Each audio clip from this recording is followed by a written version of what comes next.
Cardinals, it's the final week of the season. Can you imagine that? We wait forever for the season to start. We get all pumped up as soon as the draft comes on, knowing that we got a green light. Free agency's like a one step. We got to go through all that again before we get back to where we are now. And the season just goes by really fast. I mean, we're week 18. We're getting ready to go to the playoffs. Which, in fact, I am tempted to start singing "Ooh La La" right now. You know what I mean? Ooh la la, la la la la la. It's been a great season, hasn't it? It's been for so many reasons. Oh, by the way, William Roberts, I see you talking there, man. Hey, bring that down. William Roberts, I want to point some attention to that right now. Yeah. Praise God and the doctors and nurses and training staff and everybody that helped Damar Hamlin to get better. And he is talking to his own family, doctors and nurses and the teammates he still has. And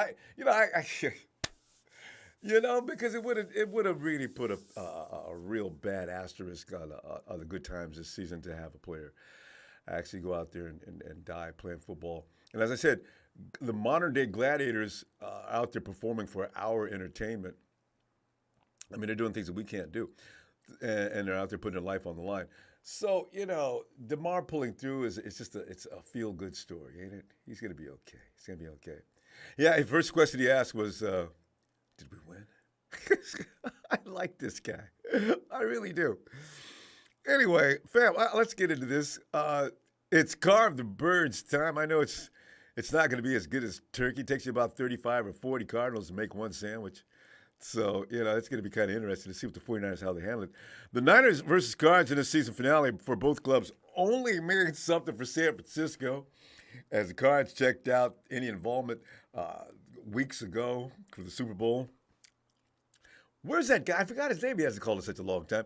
I love it how people like to call in and just infiltrate the chat, talking all kind of rhetoric that you just want to slap a man about. And then when things go south on them, it always does. It always does. You can't find those people. The Niners will need to look like the team that has dominated the NFC West in order to continue momentum. Now, that appears to be the way Coach Kyle Shanahan is thinking right about now. And D'Amico, did you see the media conference the other day? D'Amico is not happy with, how does he say it, eye discipline and some other things. D'Amico probably went down a list of things that looked like a laundry list. Talanoa Hufanga was mentioned. Surprisingly enough, not surprisingly, but he's not really all over Demo. I think because he knows Talanoa has more talent than that, and he knows Demo is playing pretty much at the top of his level. But anyway, meanwhile, every Niners faithful is holding his breath, hoping to come out of this game with a healthy 49ers squad. We don't give a damn about the Cardinals because we're going to the playoffs regardless. And by the way, what people stop crying about Green Bay. Green Bay ain't nothing, man. People, we don't want to see Green Bay in the first round. You know what?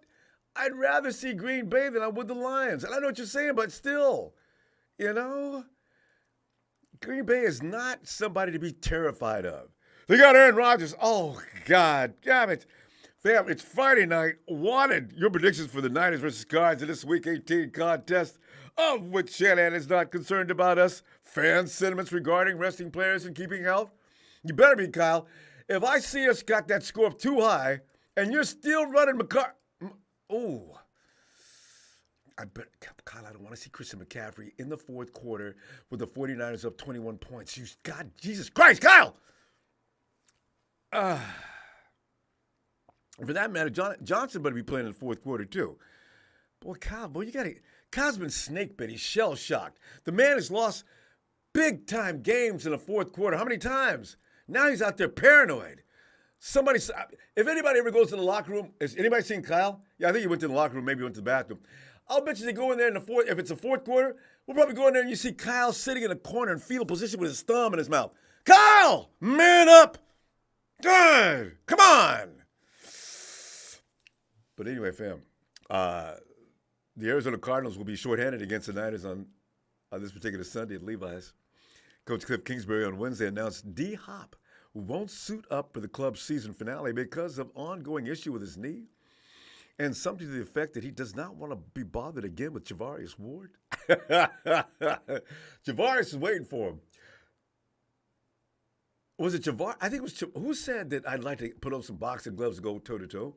Was that Javarius or was that D-Hop? Anyway, they wanted to beat each other up. One of them, wanted to. While the Niners would have still been heavily favored, even with the Mr. Five-time Pro Bowl D-Hop in the lineup, for the Cardinals, their secondary will definitely welcome the break. I mean, I tell you what, ooh, Demo to Hung. You know what? With the way D'Amico looked when he was talking about Hufanga and Demo, I think we may see something different from them this week. I hope. Diop pulled down 9 balls for 91 yards for Arizona. The 49ers 38-10 beat down in Week 11 in Mexico City in his 6 career games though versus the Niners. Hopkins, he does have 50 catches for 543 yards and 3 TDs. That's a half a season production for a guy of his caliber, and that's a full season production for a lot of players around the NFL. Cards should have wide receiver Marquise Hollywood Brown in the lineup, along with Greg Dortch and A.J. Green, rounding out their top 3 wide receivers. So, I don't know. Because I didn't see what was coming last week either. I really didn't. I mean, we escaped the Raiders. But the last time the two teams matched up, Jimmy Garoppolo started under center for the Niners, and Colt McCoy was in at quarterback for AZ. This week, quarterback David Blau. I know, right? You ever heard of that guy before? He'll start for the Cards. Blau just arrived in Arizona in early December after being signed from the Vikings practice squad. In only his second start with the Cards, he'll be without a few key players on Arizona's offense, including, as I just mentioned, D-Hop with that knee. In question, a wide receiver, Robbie Anderson. He's got a back situation going on. And running back, James Conner, who's huge for this team as far as offense. Marquise Brown will be out there, though. He's got a wrist thing going on, though, so how healthy will he be? And at this point in the season, I think most guys, and we've got a number of people, too, there's just you're not a real hardcore football player unless you can play through late season pain. So, but in Blau's first start with the Cardinals in Week 17, he led the team to a close game against the Atlanta Falcons, losing by just 1 point, 20-19. In that contest, he completed. Tony can give us a little more insight on Blau when he gets in here. Tony, I hope you're here today. I want to hear more about Blau. You played him last week. He completed 24 passes for 222 yards, an average of 5.6 yards per attempt, 1 touchdown and 0 INTs so far. Rookie tight end Trey McBride was Blau's top target during that game in Atlanta, totaling 7 catches on 10 targets for 78 yards in his first career TD. Brown also had a big impact in that game, catching 6 receptions for 61 yards and an average of 10.2 yards per catch. Now, since the Cardinals will possibly be without their leading rusher, Conner, the Niners are going to have to focus their defense of attention to keep their eye on veteran back Corey Clement, who had his biggest day this season in the run game last week against the Falcons. You know, the Falcons aren't that bad of a team, are they? See, these are the things I'm talking about. People you don't know will sneak up and bite you in the butt. Clement rushed for 32 yards on 7 attempts for an average of 4.57 yards. That's only 7 attempts. Coach Cliff Kingsbury said about his new QB, quote, Blau is getting a chance to go into real games and show what he can do. Come on, Cliff. This is a desperation move. You know what? You went to a practice squad and got a quarterback? I thought he had a veteran over there. Oh, he did, He got hurt. It's the thing this year, going through 3 quarterbacks in a season. Cliff goes on to say it's huge, particularly against the best team in the NFC and the best defense in the league. Cliff, come on, Cliff, stop buttering us up. It's going to be a great challenge, but I'm excited for him to see how he handles that. It's a tall task for sure, unquote. The Cardinals defense is also dealing with a few significant injuries. Last week, AZ placed GK's favorite Cardinal, Buddha. I'm still here, Buddha! I'll never forget that game. You don't know what's going on from where we're sitting until you see George sitting there taking his helmet off, looking all stressed out, and yelling across the field at Buddha. Buddha's like that guy's a little Wolverine, man. A guy, whoo, Buddha's just rough. I remember I wanted him in the draft that year for the 49ers, but he's got a shoulder thing going on. D lineman Tristan Hill, he's got a knee thing going on the team's injured reserve list. A few key players on the Cards' defensive side of the ball are looking to have a big day in their final game of the season because, you're working for a job at this point if you're a guy coming in at this point in the season on a sucking team. Cardinals, you're not going to take any offense to that, are you? But you agree. You guys know you suck. I mean, come on, 4-12. Are you serious? You guys came in with all that talent. You had that roster stacked. You and the Rams.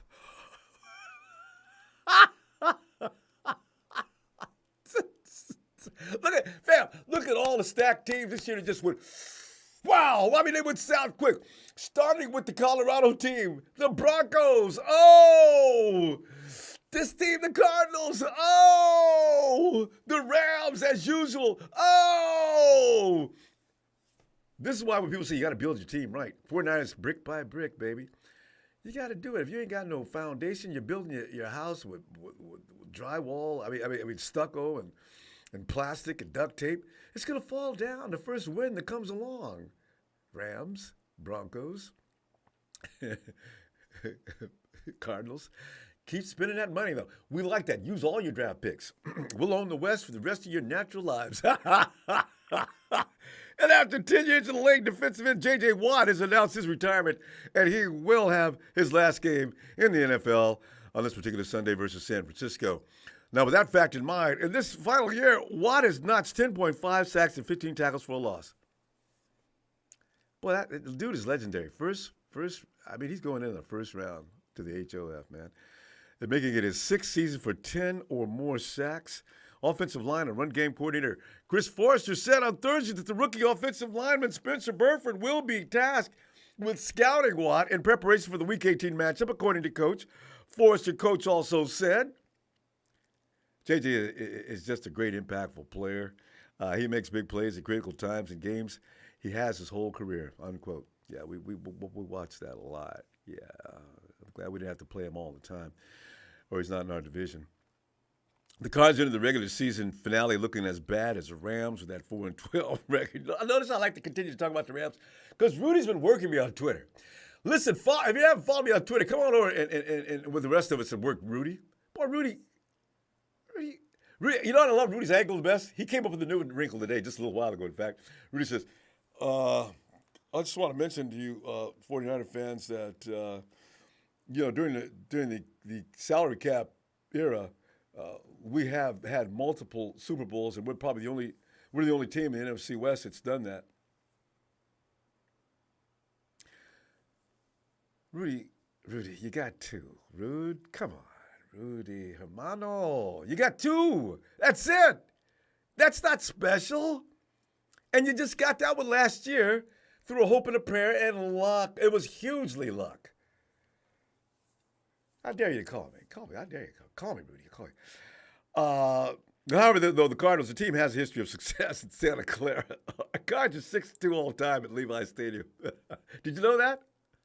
I mean, we own the Candlestick, but my God, they've come in and dominated since we've been at Levi's. Although we went through some of that dark period, Harbaugh had, you know what? Most teams dominated us for a little stretch there. And according to DC D'Amico Ryans, he's expecting the 49ers defense to play better football this week than they did last week, please. In fact, D'Amico was heard saying the guys need to play their absolute best in order to defend their home turf in this Week 18 contest and secure the highest possible seed in the NFC playoff picture. Coach Ryan said, quote, never underestimate anyone. There's no room to underestimate anyone because you've got to go out and just play your best. It doesn't matter who you line up against. If you're not your best, you can get embarrassed each and every week. Boy, no matter what the team's record is, no matter who's on the other side, that's what this league is all about. Each and every time you go out, you have to go be at your absolute best. Fam, boy, did we find out about that last week. We thought we were going to beat the Raiders to death. I don't know why we thought that. I kept saying they got this guy, they got this guy, they got this guy. How the hell are we just gonna run over that? I will still want to beat that. It's in the hat. We won. Let's move on. Move on. Fam, here's a question though before we go to the phones. Should the 49ers be laying at 14 versus the Cardinals? The 49ers are 10-6 ATS and 8-8 to the over-under. San Francisco 6-1 ATS as a home favorite and 5-0 ATS in division games. So it does look like, that says, well, don't worry about but running back Elijah Mitchell and receiver Deebo Samuel have returned to practice. If you want to know, I think Kyle's going to want to get a little burn on them this week. But it is prediction time. I don't really care for them getting out there. I'm like you. I do want to see TDP and Jordan Mason run things this week, but Kyle's not having it. He's going to have every guy out there on the field.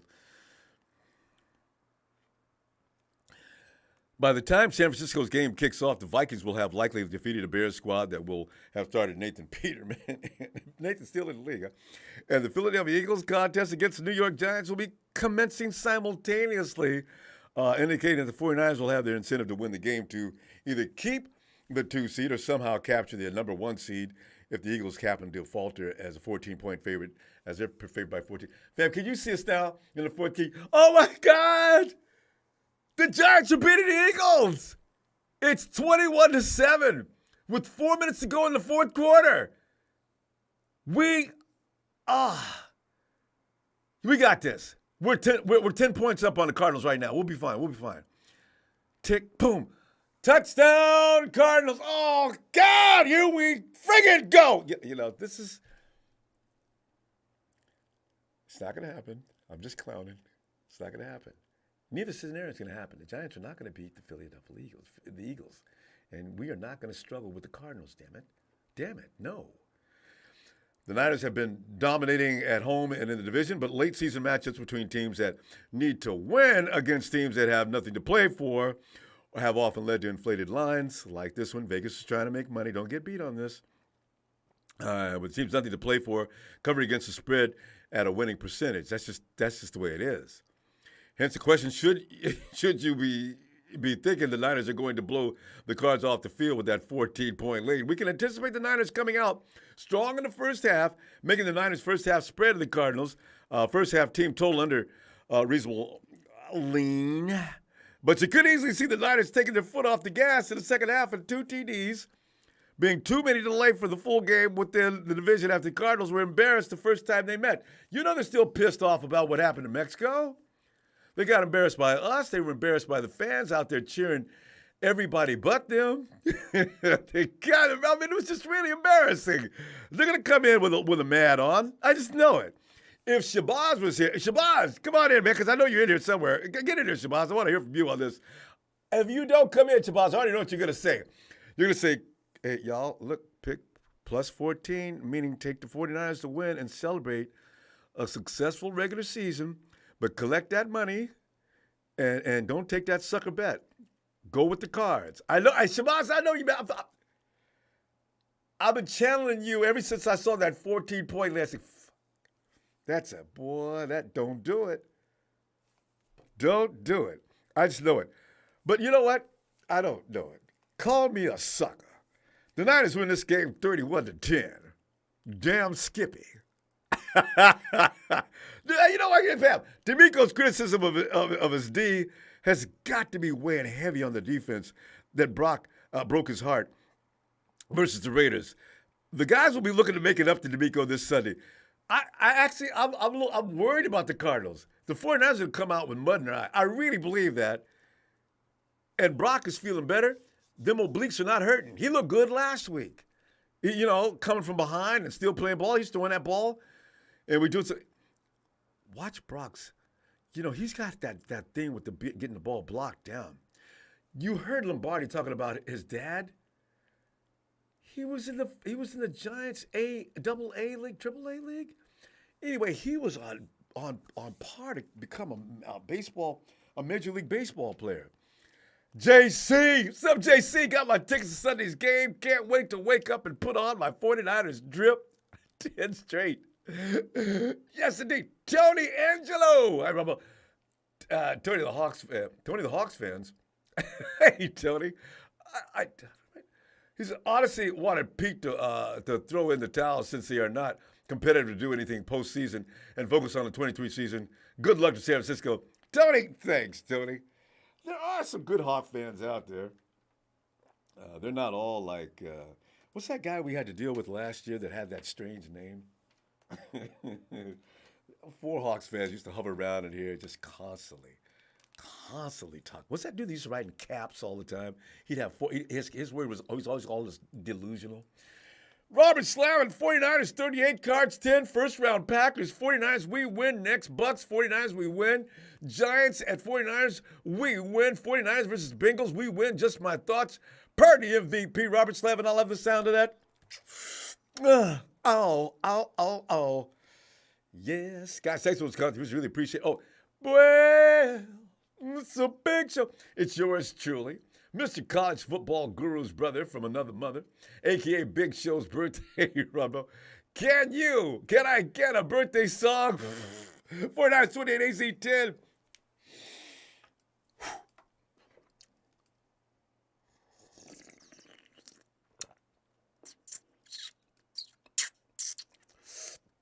Happy Niners birthday on this final week of the season for Big Show.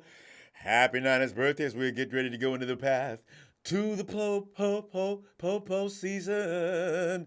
Happy Niners birthday as we get ready to hoist that 6th Lombardi so Rudy can shut the hell up. Happy Niners!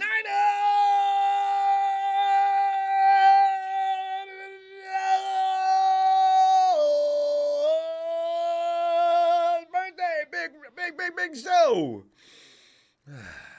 Really hope you're watching the program and see what it's like to celebrate a team that's earned its way into the playoff and post position.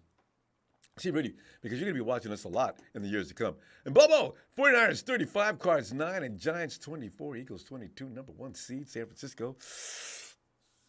Oh, God, if that happens, I'm going to have to be sedated. Seriously, fam. I don't know if I can handle that. Oh, that's just too much joy. Do we deserve that? Who's been good? Who's been naughty or nice? Who's been on their knees in prayer each and every night and said, thank the Lord? Don't let me get into Reverend Ronbo. In fact, Phil, get in there, Phil. Hey, Ronbo. Phil. I can't remember the last time I was feeling this good. No reason to have any dark clouds. No. You need all positive. I heard it wasn't going to rain this weekend. We've had all the rain we're going to have between now and past game time. Yeah, I doubt that, though. Yeah, I know, right? I know. It loves to rain suddenly. God. But, Phil, give me some what you're thinking here. Well, I think the defense is going to be fired up. We're going to win this game. It'll be interesting to watch the scores of the other games. Oh, God, especially yes, that Philly game. That's going to be a whole nother event. But, I hate it when people say sit players, because I think that's the worst thing to do. How come? Not only when you sit players, then somebody in there is second or third string, and then somebody gets beat, and then some guy gets hit by, accident, and then that's true. And then somebody gets injured. So that's true. I'd rather have the players in there. And they're stronger together than they are separate. That's a good point, Phil. Yeah, I just like to keep them all together. Now, I think sitting McCaffrey a little bit is a good thing, especially Elijah Mitchell needs some carries. He's got to get the rust out, and Debo's going to need some throws. He's got to get the rust out. I hope he's eating light. What was that? I hope he's eating light the last few days, because I seen him on a clip the other day, and I said, Debo, let the macaroni and cheese have a rest. You don't have to have it every night. That's why we need to get him out in the field, get him some running. Yeah. But no, I just think right now we're at a situation, knock on wood, where we're getting completely healthy, and that's where we want to be. If we're healthy, we're taking the Lombardi. We're tough. That's it. Yeah. Fast and furious defense. Offense is looking great. I don't care if we play Philly in Philly. We'll beat them there. I would rather play them here, only because I get to go to the game and have another playoff game at home. So I'm a little selfish there. I want as many playoff games as home so I can go to them. Phil, and we need those. The players, less travel, the better it is. The 49ers have gotten good at playing home again. Remember, Phil, we had to go through a period there when the 49ers were better on the road than they were at home. That's over. The 49ers will kill you at home now. Yeah, I know. The only game we lost was KC at home. So that's because we weren't really ready for that game. But, yeah, we're ready now. Well, we had 7 out of the 11 defensive players out that game. So and the ones who were playing shouldn't have been back. I mean, Bolson and Ward shouldn't have been playing. They just came off a calf injury or hamstring injuries, and they got Jimmy Ward out there running around with a cast on his hand. So I keep telling people, you can't see people. Let's play now, okay, and see what happens. Yeah, we would kill them. And I don't know. Did you hear that thing where Steve Young compared Purdy to Mahomes? No, I gotta see that. The whole press went up in arm angles. Yeah, well, you know what? He's a baseball player. No, but when I look at it, though, Brock Purdy ran a 40 in 4.9.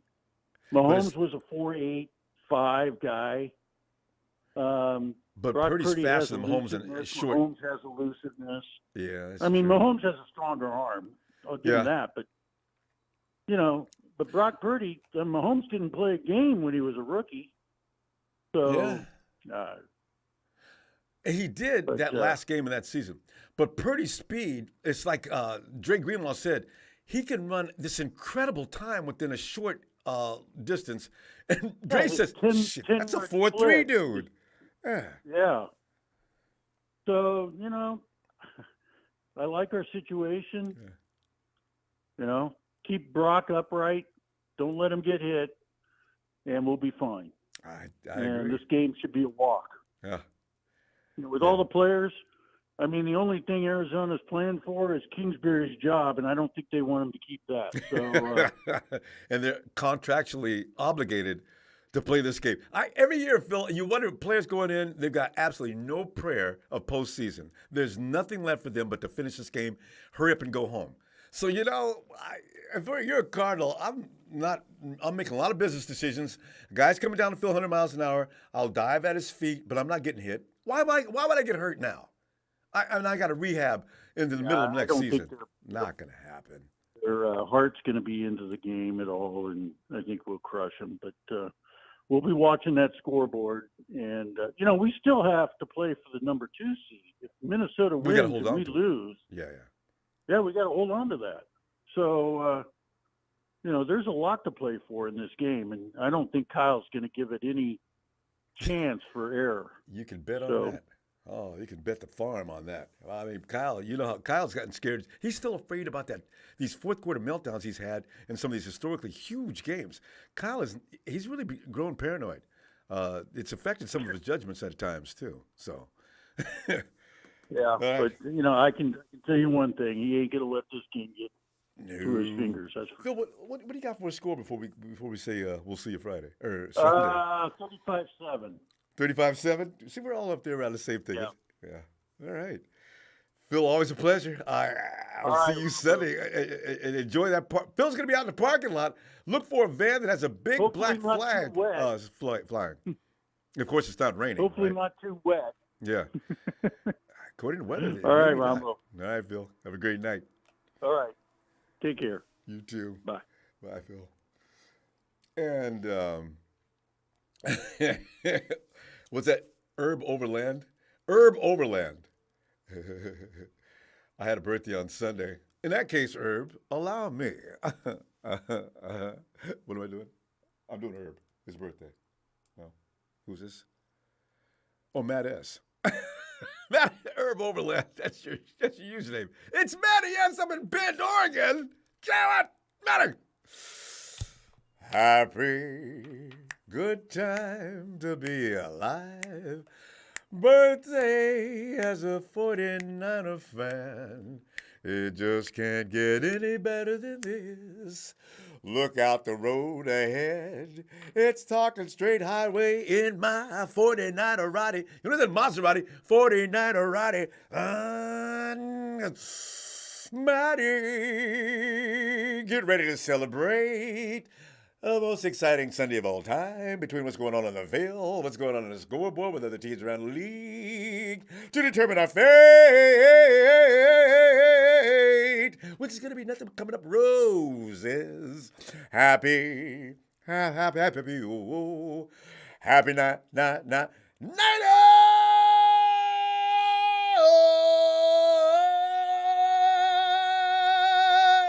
Matty. Yes, man. We've been knowing each other for years, man. This is it, Matty. Productions look at me like, Ronbo.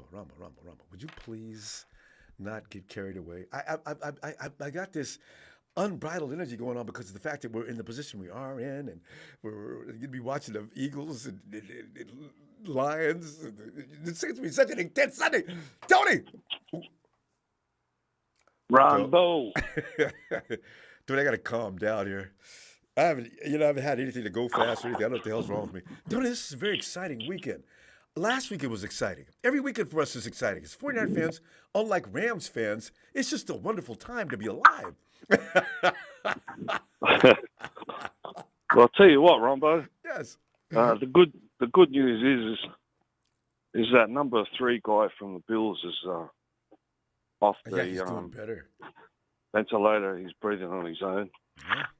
So that's cool. Yeah. Send a message to his teammates and everything. So there's some good news in the world. Yeah.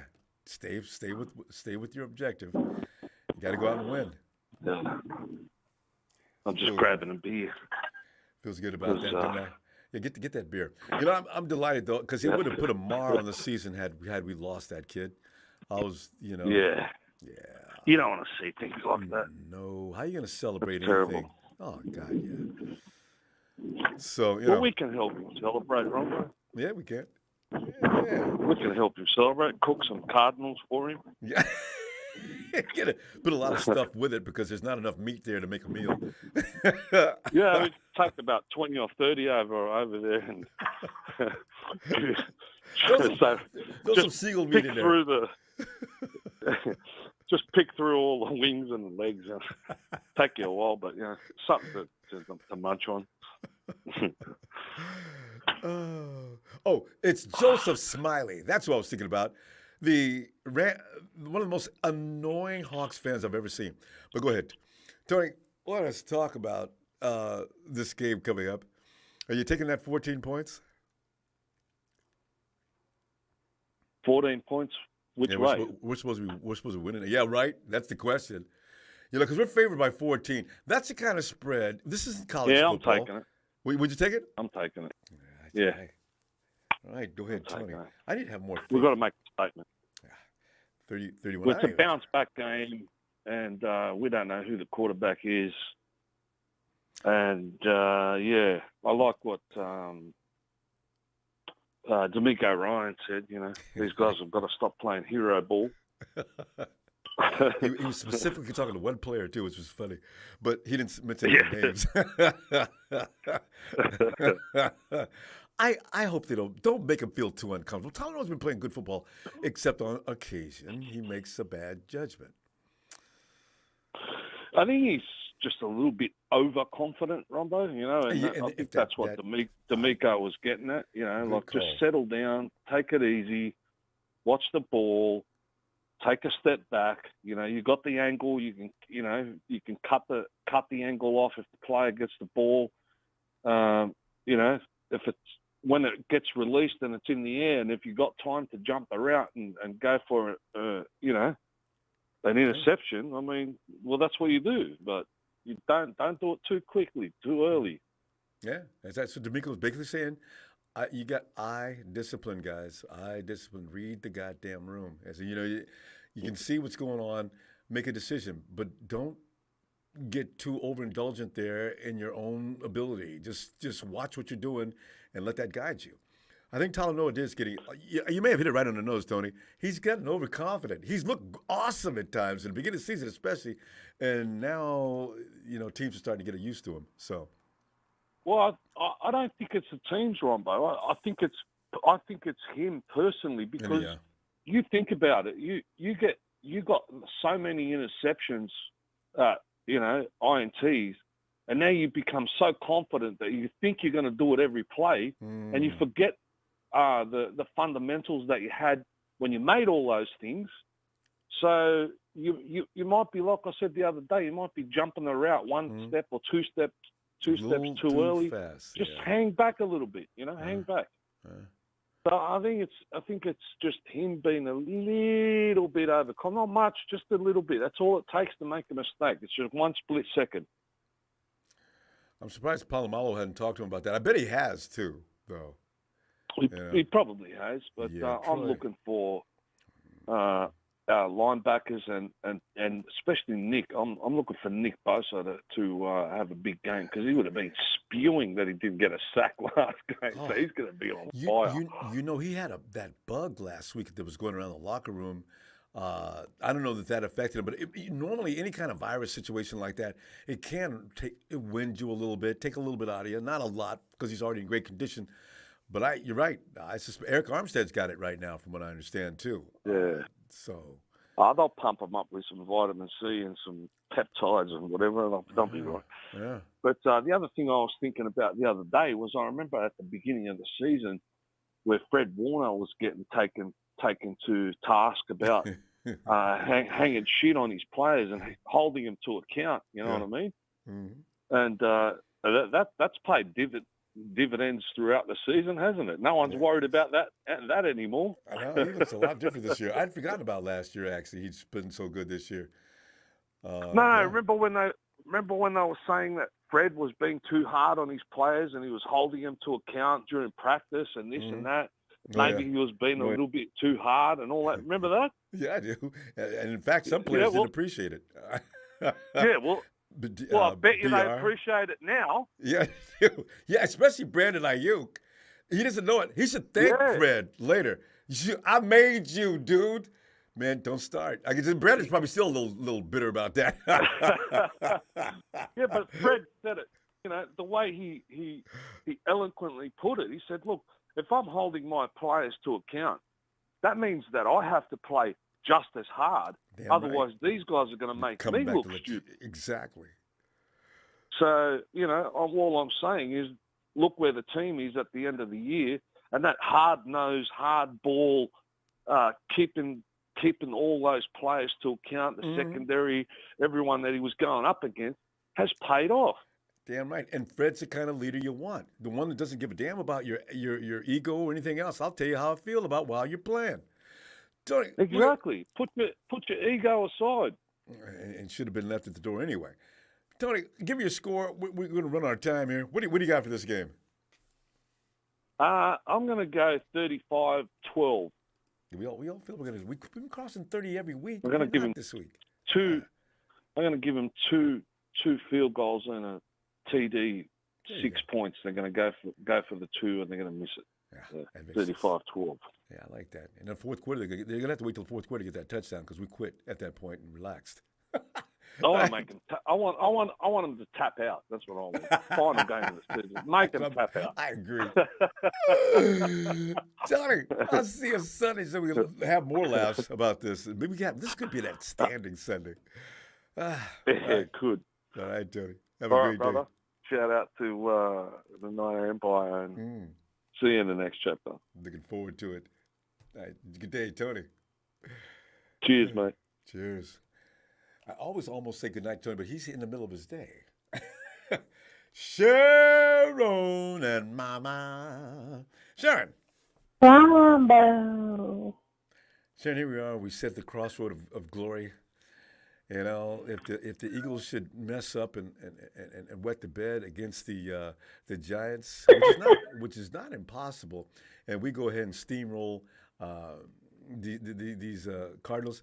Do you know we'd be sitting in first place? I don't know what Sharon, what do you do with yourself? That's just too much joy in one Sunday, God. Oh, pizza for everybody. Sharon, Yes. well, how are you feeling about this game? Are we sitting in a position now to dominate and just do a number on these guys? Are the Cardinals going to come in all mad about Mexico City and give us a game? Are we going to squeak by? Are we going to win by that 14 points? What's going to happen here? I think we're going to cover the spread when we're going to beat the Cards. Yep. I felt pretty good about this game. I'm not going to be like nervous, or I'm just going to sit there and watch it to the final countdown. But I think we got this game. You know, we don't know this quarterback, like we didn't know Stidham. No, we don't, because I've never heard of him. I heard about Stidham last week. I didn't know that he was that good as he was. What are the odds of two Stidhams back to back? I don't believe it. No, David Blau. I don't think so. No. We got him. I don't think he's got that many reps with them at all, right? He doesn't. This is his first carry? This is his second game, I think. Yeah. Yeah. So. Well, see, that's what Yeah, concerns he's going to have to watch out every corner because, he's got Trent on that side, Nick on that side, and, Especially people Nick. up the middle. So, yeah. So Nick's mad about last week. he's going to have to get rid of the ball fast and not hold on to the ball. But if he holds on to the ball, Nick's coming after you. Nick may get flagged. Yeah. I hope Nick doesn't try to hurt him. Nick needs 3. Thanks to Stidham getting away last week, that 1, he'd only need 2 this week. Yeah, and I was Nick had thinking him. he would got a sack. Yeah, On his he way did to almost. gets rid of the ball. Oh, you dog. I think this weekend he'll probably get his record because it's the final season of the game, so I think Nick will get it. God, I hope so. He needs 3. Yeah. What are the odds? Mm-hmm. So what do you think about all these rumors going around? Oh, if McDaniels get fired, do you see him returning? Or if Robert Saleh gets fired, do you see him return? That's like, it's not even off season, and you guys are starting rumors already. Sharon, I'm like, Black good Lord. Sunday. Black Sunday's coming up Monday. Yeah. Or Black Monday, should I say. I heard. Mm-hmm.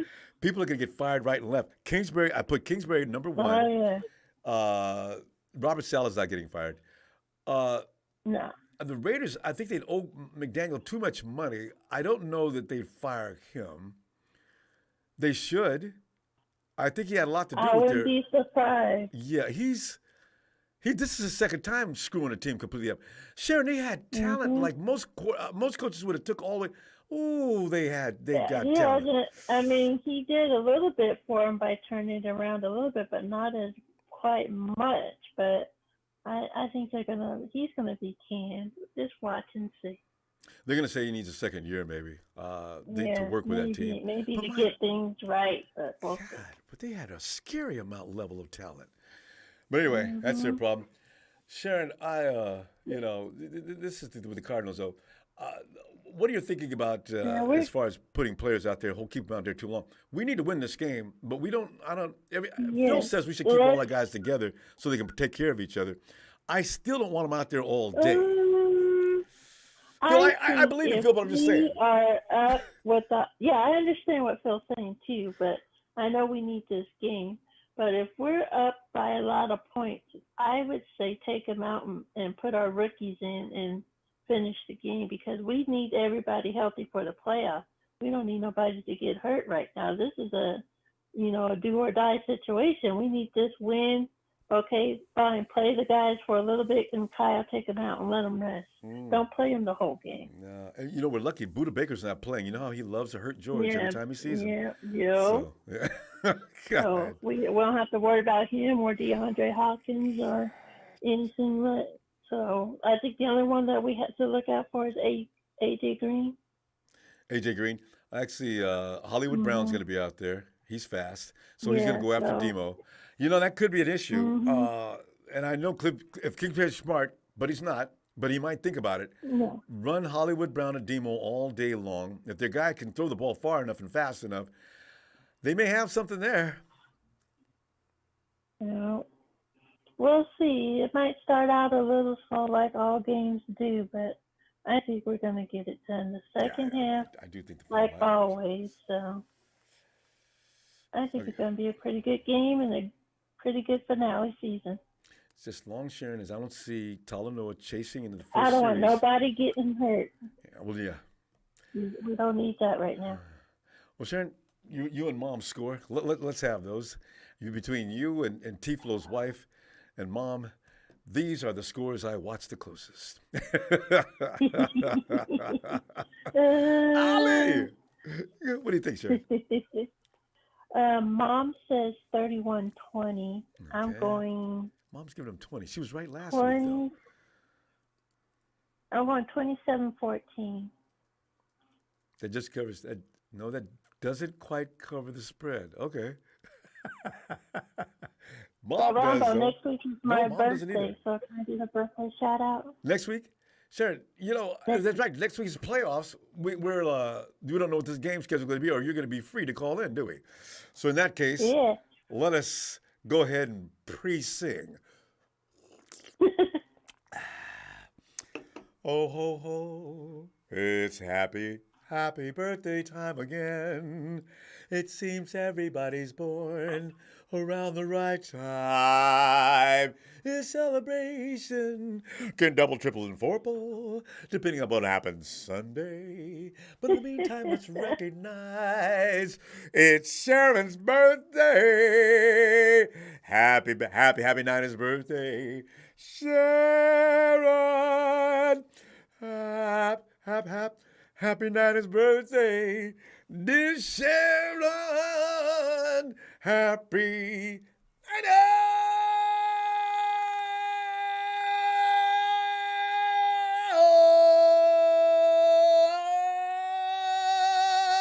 birthday. Sharon, I think we should do this again next week.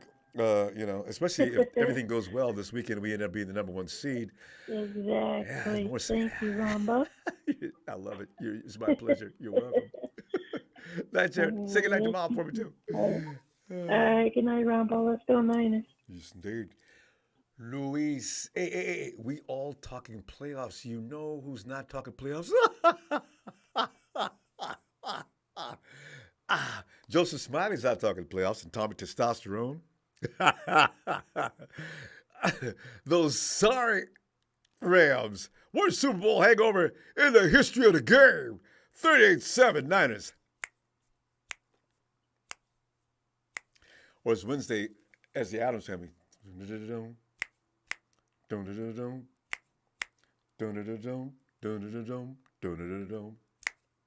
Hey, Rudy. Well, I bet you. Or area code's 805. Oh, this is the Passmaster. Passmaster just stopping by, brother. Bosa, Warner, Greenlaw, Ward, Jimmy, gonna feast on that Arizona O-line. Keep up the great work until next time. Thanks, Passmaster. Appreciate you, fam. Area code 805. Come on in here and let's hear what you got to say. It's just. Hey, Ronbo, how's it going? Hey, it's going fabulous. You know what I mean? Being a 49er fan right now is such a thing, man. I mean, I tell you what. Hey, what is your name? My name's Evan. Yeah, Evan. First time, long time. Hey, Evan. Yeah, I've been watching your show for a long time. Yeah. Oh, appreciate it, Evan. Good to hear from you. Super chatted a few times, but I haven't called in. Oh, yeah, all the reinforcements we can get in there to work those trolling fans. Yeah, Evan, you please. Thank you. Yeah. But Evan, we got a thing going on this week where there's going to be our game, and there's so many other games. It's going to be like the most exciting Sunday. We're going to be watching our game. We're going to be watching the scoreboard all game long, and at the end of the day, good things can happen for us. Really good things. Evan, what's going to happen in this contest? Well, I think we're going to win. I'm going to say 28-17, just because I'm hoping that our starters get pulled by halftime. And some backups get in work, and they get some garbage time points. Yeah, and you never know who's in those backups you might want to look at for next year. So yeah, because they're going to come in to try to prove something. So yeah, and I just wanted to make a few points of what I've noticed in the offense since Purdy's come in. You remember that feeling of like the offense needed a spark to get going, before Purdy. Mm-hmm. And I'm not blaming it on Jimmy. I was a huge Jimmy guy, but it feels like they don't need that spark to get going. It's like they get going from the get-go. Keep in mind, though, And some of that credit has to go to Christian McCaffrey. It's just like before Jimmy left. The reason why he was raising hell, and he was Christian McCaffrey. So, McCaffrey makes all the difference in the world. Because Debo's out, and this has been going on for years, right? Debo plays a few. He's got to go out a couple. George is out. He's got to go out a couple. Now you got everybody out there. And yet Christian McCaffrey's like, he's just the glue that makes that offense work like it does, But go ahead. Yeah, and there's my family's all Niners fan, and before there was a Jimmy Trey divide. Now it seems like all the fans I know and talk to, love Purdy. There's no friction there anymore. It's just kind of funny. He's done no wrong so far.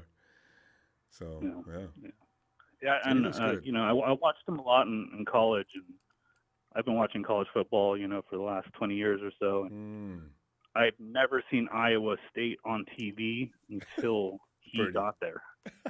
Yeah, and then it's like I saw him every Saturday morning. I'm like, okay, well, Big Ten, usually you got your big dogs, Texas and Oklahoma and all them, but all of a sudden I started seeing Iowa State games, and I know our offense and our scheme is a lot, it's pretty complex, but they did run something similar in Iowa State. They had a lot of in between the number throws and whatnot, and he was I remember seeing him. I remember thinking he was pretty good. He's a heady player. He's smart. Yeah. He's just the only reason he got passed over, I think, is because of his height. It has to be. Yeah. Brock Purdy can quarterback. So if they were looking at only his height, boy, did they mess up. Oh, they messed up. Yeah, because you got guys like Russell Wilson, and Breeze. Better example, actually. Yeah, Breeze. I'm not going to say Murray. Because Wilson runs a lot. But Breeze doesn't run, and he's got no height, and he's going to the Hall of Fame.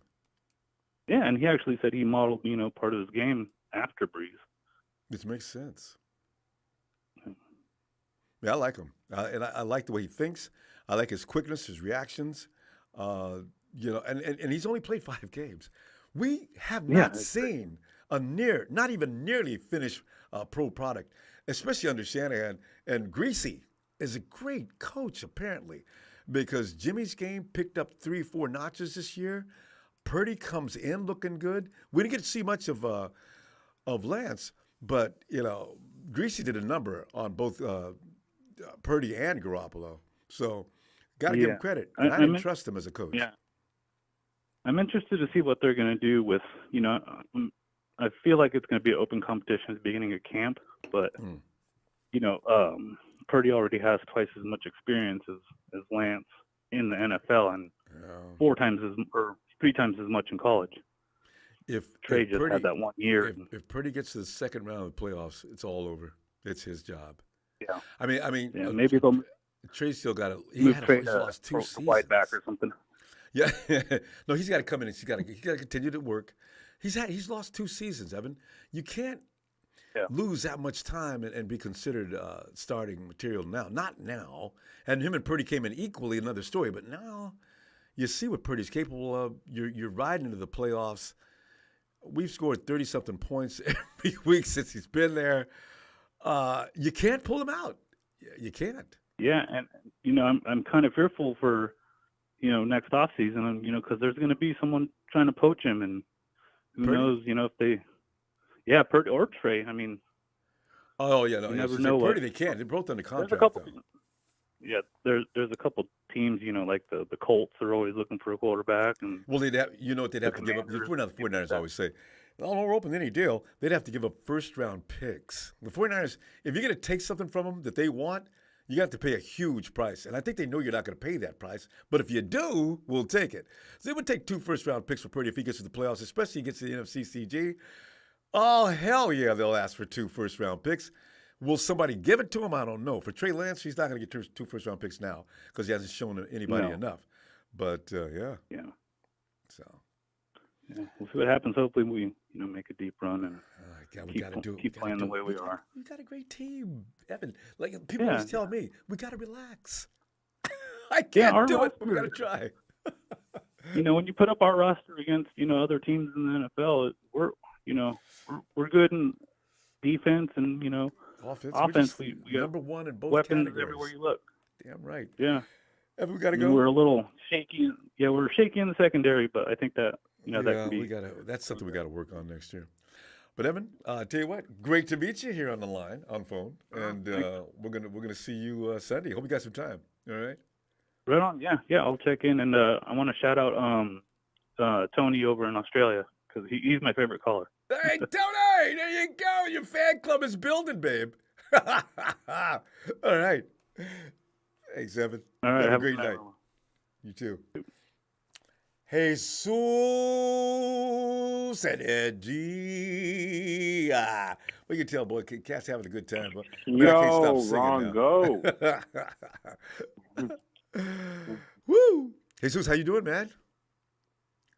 Yo, I'm doing good, Ronbo. How about yourself, man? I tell you what, you don't want me to get started. It'll take me an hour to tell you how good I'm feeling, man. Being a 49er fan, we struggled and suffered a lot. Jesus, we deserve this particular time. You think about when Harbaugh left and Jimmy Tomsula took over. Chip Kelly came in. He didn't know what he was doing. We finally got Kyle Shanahan, and we had to go through another year of pain and suffering. And then the following year, Jimmy goes down, and now we got to go through another year. And in 2019, we finally get a moment. And then we lose it all at the end. 2020 was pain and suffering. The pandemic came in and ruined everybody's lives. 2021, we again went down. God, Jesus, Rams. So, you know what? You can stop me anytime. I went blank there for a minute. Okay, I'm all right. I'm back. Hey, Jesus, what's up, fam? Yo, what's up, fam? First things first, man. Shout out to Ronbo Sports. Shout out to my brother Eddie E, Chris Hansen, Tommy Huxley. Yeah, I see all Tommy. The homies in here. Man, shout out to Marketing Pros. Little Chris. White van that says free candy on it.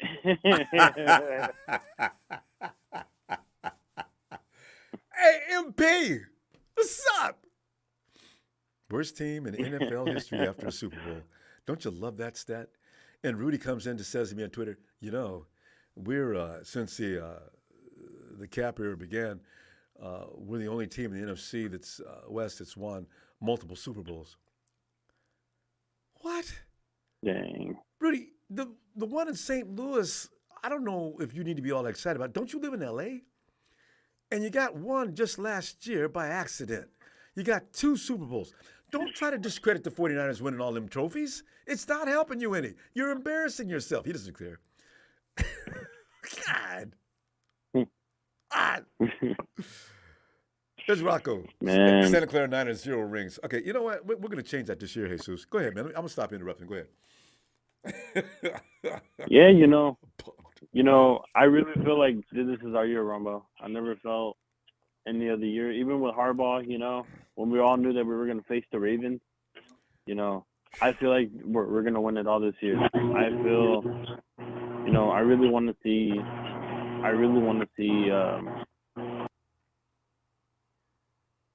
Ronbo, can you hear me? Yeah. Guys, please don't unmute. We'll bring you in. Hold on. All right, go ahead, Jesus. Yeah, I feel that this is our year. We just gotta win out. Hopefully, the Giants could beat the Eagles. Oh. I'm not counting that they are. I know, but God, wouldn't it be special? If to beat the Eagles, they will face the Vikings. Wait, we would face the Vikings first round? No. Oh, the Eagles would face the Vikings. If the Giants win, I think the Giants will face the Vikings in playoffs if they was to beat the Philadelphia Eagles. Their position doesn't change. You're right. I'd rather go with those odds. Yeah, because no matter what the Giants do, they're not going up or down in the seeding. So you're right. So it's either we face Green Bay or the Lions or the Seahawks, or the Giants do us a favor and give us the bye. Jesus, be honest. But I am feeling somewhat of a. But wouldn't it be great to see the Hawks in the first round and beat that ass 3 times? You never get all that, my frustrations for the years out. Oh, for real, most definitely. But if we can't face Seattle, oh well. I'm really hoping for the first seed. Mm-hmm. I feel like we're gonna win 35-14, and 14 of those points are gonna be because we benched our first string players. Yep. In the second half. So I mean, our guys need to get a little burn in the first half, but let them stay down in the second half. Just keep them fresh, because we can't go too long without playing. They seem to get sluggish and off timing and weird things. So they'll be all right. Yeah, exactly. I'm not really worried about I'm not really worried about them. I just hope that our players don't do nothing stupid, because DeAndre Hopkins did say the other when we faced them, I'm going to see you guys week whatever 18. it is, week 19, week 18. Mm-hmm. He said that, he's going to come see Tre'Davious Ward. So I'll hold Tre'Davious Ward, doesn't stoop down to that level and doesn't try super hard. We're already in playoffs. Why risk getting injured? No, Tre'Davious. I mean, D-Hop's not playing anyway. Yeah, exactly. So yeah, so. So hopefully, just hopefully, so just hopefully, it's all about just staying healthy. Yeah. Remember, this game doesn't mean anything, other than, hey, if the Giants beat the Eagles, then hey, we have to beat the Cardinals. But whoa. Damn, I wish the Giants this game doesn't really mean. Because the Giants. This game doesn't really mean anything. Nah. I mean, we need to win. I don't think so, because they're going to rest our starters. I know. They would not. For them to be first round eliminated out of the way. So here's the thing. Yeah, they're going to be first round eliminated. But the shoulder injury goes. This is Saquon's first. Yeah, I know his first playoff, so I didn't want to get hurt. But you know how bad shoulder goes. It hurts. They're not telling us the truth. I don't believe Hurts is just ready to roll.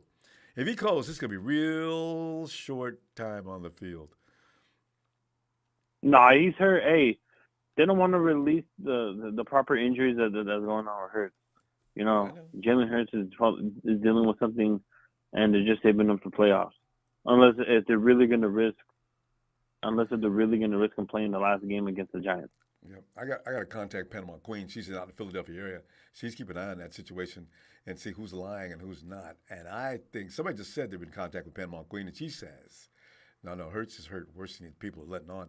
And it's been leaking around that he is a little more hurt. Because you don't get over a shoulder injury like that. Nobody does. If it sat him out one game, that means he needs to sit out a whole 6 weeks. Almost definitely. We'll see.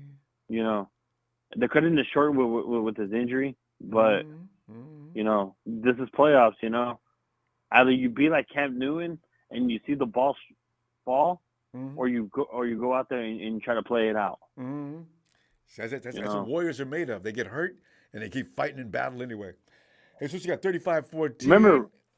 I'm sorry. Go ahead, real quick. Yeah, you remember Frank Gore, Ronbo? He was always playing with bad body parts and all this stuff, man. And over there, Patrick Willis playing with the broken arm. This is more than just a game for these guys. That's right.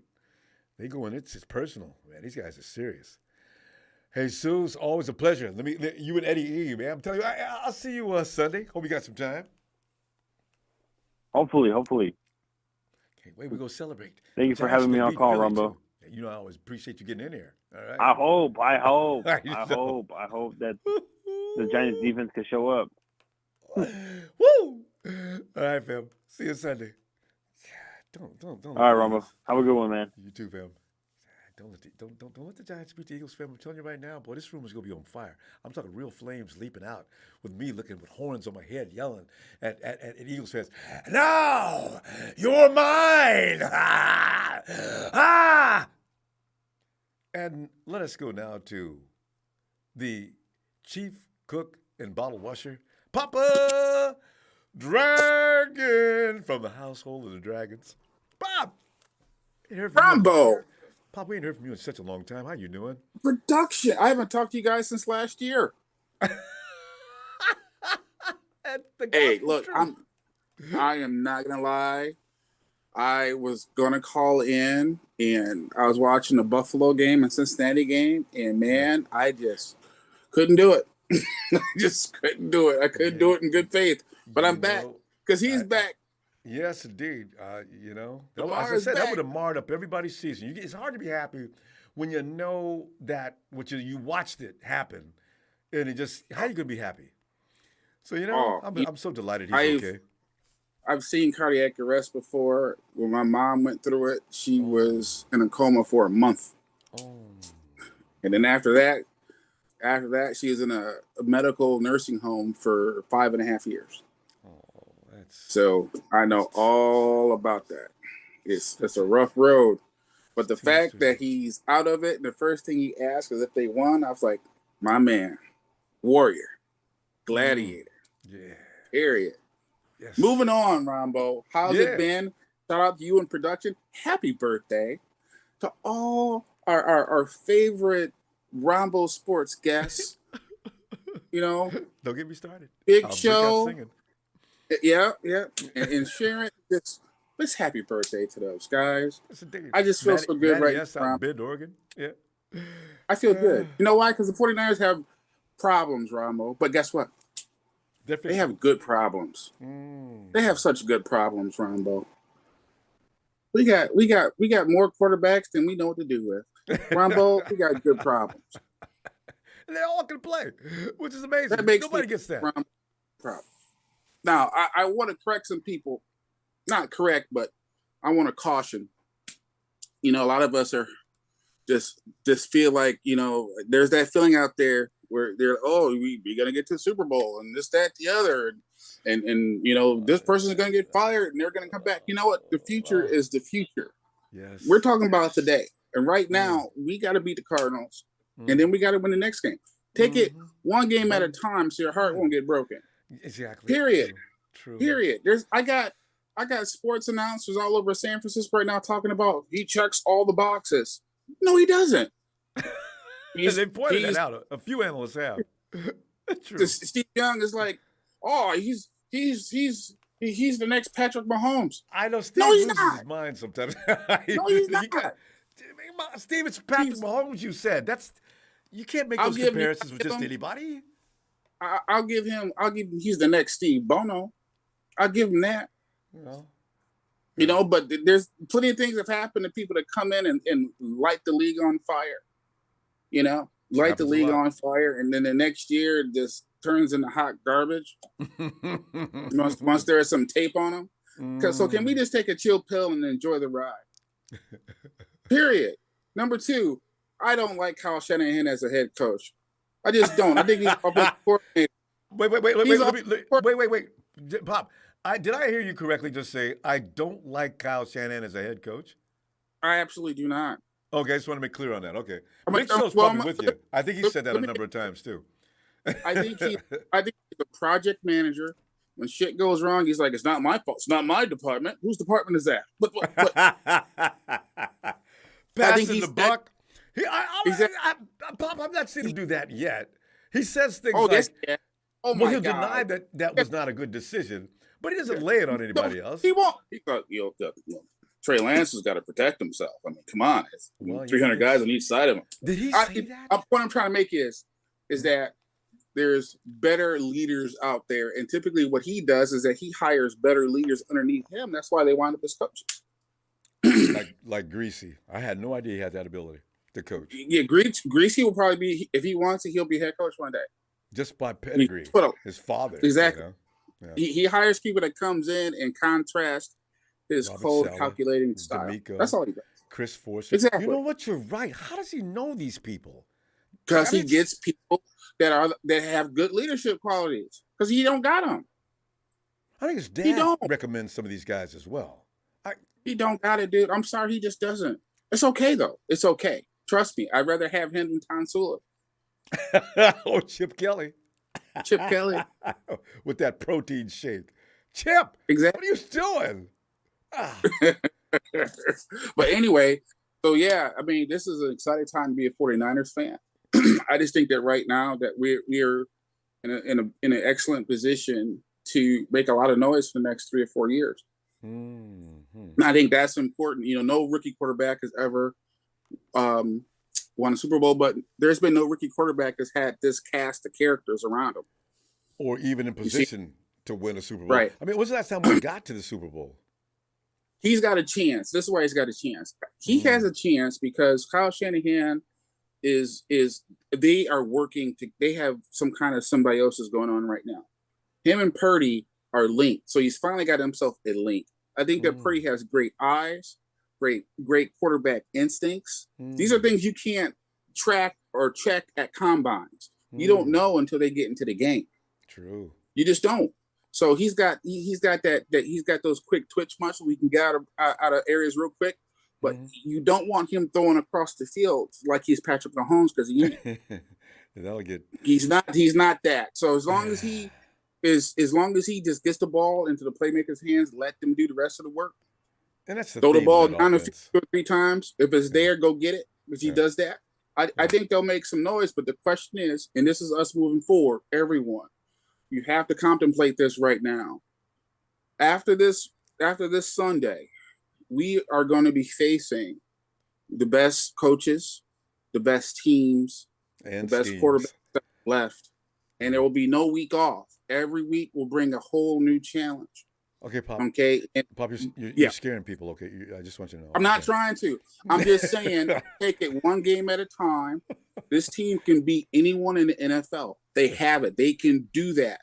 And right now, remember, we're averaging 32 points a game since this kid has come through, which is 10 more points than Jimmy. That's also good because when it comes down to it, there are going to be some shootouts. Defenses aren't going to matter because the league is designed for offenses to succeed.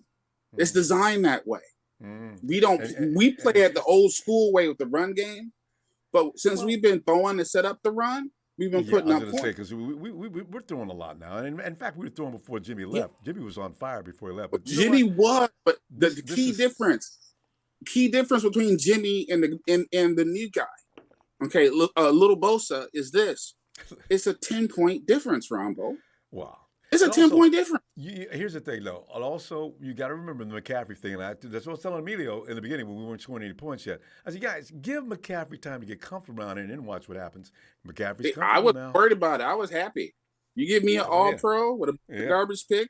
And he knows what he's doing. Give me an now. all-pro. Shit. Yeah. So don't get to ask me twice. Pop, give me your score before production runs us both off. Wouldn't it be funny if production cut me off? Bob, what score you got here? We're gonna go 26-3 49ers in a downpour. 26-3. Well, the weatherman says it's not going to do that to us. Well, maybe, you never know, because those storms are, man.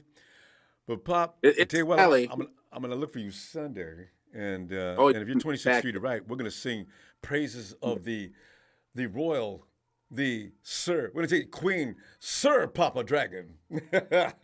Hey, you can call me Lord. Lord Papa. I like that even better. Lord Papa. I bought some land over in overseas. That makes me a lord now. So I love it. Hey, look, shout out to everybody. Niner faithful. Let's get it. Let's get it, everybody. Let's go get it. Let's do it. You got this. All right, Pop. Appreciate you, Pam. Don't make us wait. We worry about you. All right. Talk to you later. Hey, no, don't dare worry. I'm back, Jack. All right. Night, Pop. Later. Pop's got 26-3. Total humiliation. And the Big Show says, thanks, Pops. Love your calls, even though we pull each other's leg a lot. Big Show, thanks, fam. B. Ham and Cordarius, the man who's sitting around with his daddy giving him a hard time all the time as his team sinks. If they lose one more time, Court's going to ask, hey, Dad, can I borrow one of your hats? Why? Because I can't walk out with this Ram hat on. Hey, he can't do it, Ronbo. You know he can't do it, baby. You know he can't do it. I'm going to say it like this, Ronbo. Shouts out to my man that just got up off of here. Papa Dragon. Papa Dragon. I'm going to say it like this, Ronbo. He was right on the damn head. You have enough for Kyle Shanahan, too? You know. No, not with the Kyle Shanahan. Oh, okay. I mean, I take Kyle Shanahan over the gym coach, over Chip Kelly, and over and over what's the name any day. The last couple of bums we had after Jim Harbaugh. Worst thing that ever happened. What I'm saying is, when I say he is right on the money, you know, I've been looking at Brock Purdy, and, you know, I keep telling you, more game film get out on him, the more we'll know. You feel me? Yeah. Honestly, Ronbo, we hadn't played nobody after really the Dolphins. The Raiders shook us. You know what I'm saying? We wasn't ready for them. Yeah. We really haven't played any good defenses. You know what I'm saying? So Brock Purdy really has had time to shine. The only thing he didn't have to do was just go out there and mess it up. Yeah. You feel me? And he didn't. When we get to these playoffs, everything changes. Everything changes, you know. And that's why I pay attention. Fred, he is always, you know, he is a big motivator in the locker room. And the one thing he keep telling them, hey, man, look here, boys, it's one game at a time. We're not going to get ahead of ourselves. We're going to think about who we got in front of us, because at the end of the day, it's a one-game season from here on out. So you got to be ready for everything that's finna come. And with the rookie quarterback, it's a lot of stuff. Even though he has more experience to me than Trey, it's a lot of stuff that he still haven't seen, you know. So we got to be ready for that. And I think Kyle Shanahan is going to do a great job at scheming around his deficiencies, whatever they may be. We haven't really seen a lot. But I think Kyle Shanahan is going to do a great job around scheming around his deficiencies. And it's really going to be up to the teams that we're playing to expose his deficiencies. You feel what I'm saying? I do. But the thing of it is, we haven't been battle tested like that until we really played the Raiders. And everybody is continuing to want to say that the Raiders is bad, but they have went toe-to-toe with so many good teams this year. And barely lost. They have went and barely lost. Well, they got so, a juggernaut. I mean, talent. You can't really say that they're a bad team. It's just kind of like when Kyle Shanahan took over. Remember, we lost the first 5 games, all within 2 and 3 a point points or so. Yeah. Right. So I mean, that's the same thing the Raiders are going through right now. You feel me? But they and got we all felt that like we veteran was better. talent, though, fam. I mean, they got some dudes that are polished and hard, battle tested, you know. So I think it's Mike McDaniel. They're not going to fire him because they can't afford to. They owe him way too much money for nothing. But Mike McDaniel came in. Josh I'm sorry. McDaniel. Josh came in, and all that talent, and lost like that. I'd be, wow, look at that. It's a good thing we don't have a bad team. Well, the good thing is, Ronbo, I think if the Chiefs beat the Raiders this weekend, and they will, the 49 is going to be a record that the 49ers have set, that every team we have played, I think, I forgot how many weeks it is, but I think it may be since we lost to the Chiefs. Every team that we have played since the Chiefs, whoever they played the week behind us, they have lost. Yeah. So that's something that they have been talking about. They're like, it's the 49ers out here beating up on these people, because whoever these teams have to play the next week, they always lose to their opponents. So you know what I'm saying? Maybe it's something. There's something to that. They get the feelings hurt so bad they can't recover, or they weren't as good as we thought they were. You know, though, BM, the 49ers offense is pretty much quarterback friendly and safe. You know, it's all about get that ball in the playmaker's hand. There's no high-risk plays or anything like that. It's just, can you get the ball in the playmaker's hands? It is more up to the playmakers than it is the quarterback, and people don't want to look at it that way. But all Brock Purdy's got to do is do his job, which is to get the ball to the playmakers. I just want people to stop saying one thing. You know, they try to give Jalen Hurts his flowers, and hey, look, I'm not mad with that. But what I'm ticked off about, honestly, Ronbo, is we have went through 3 quarterbacks this year. It's ridiculous. 3. Almost lost him the other they week. will not give our team any credit. They say, oh, with the way the 49ers are built, you can just put any quarterback in there. See? I guarantee you this, Ronbo. Yeah. If you put Nick Mullins back there, if Nick Mullins had came in when Don't Jimmy forget Garoppolo went out, Mhm. hey, and C.J. Beathard, that would have been the last game we won. Even though we haven't played any defenses, that would have been the last game we won, Ronbo. You feel me? Yeah. So you can't. They need to go ahead on with that narrative. No, that's every a joke. quarterback can't win in this system. Even though it's built like it is, you still need to have some skill to get that ball. You got to make the right reads. You got to make that read quick. You got to get rid of that ball. And that's not easy. So Exactly. And I just don't like the narrative that they said. Oh, they're going to do that. Just put anybody back there. Because first of all, Jimmy Garoppolo gets no respect in the NFL, and they don't know anything about this kid. So, that's just the way it's going to be until we change it. But anyway, BM, we got to get your score because production's going to throw us out. What do you got for this game?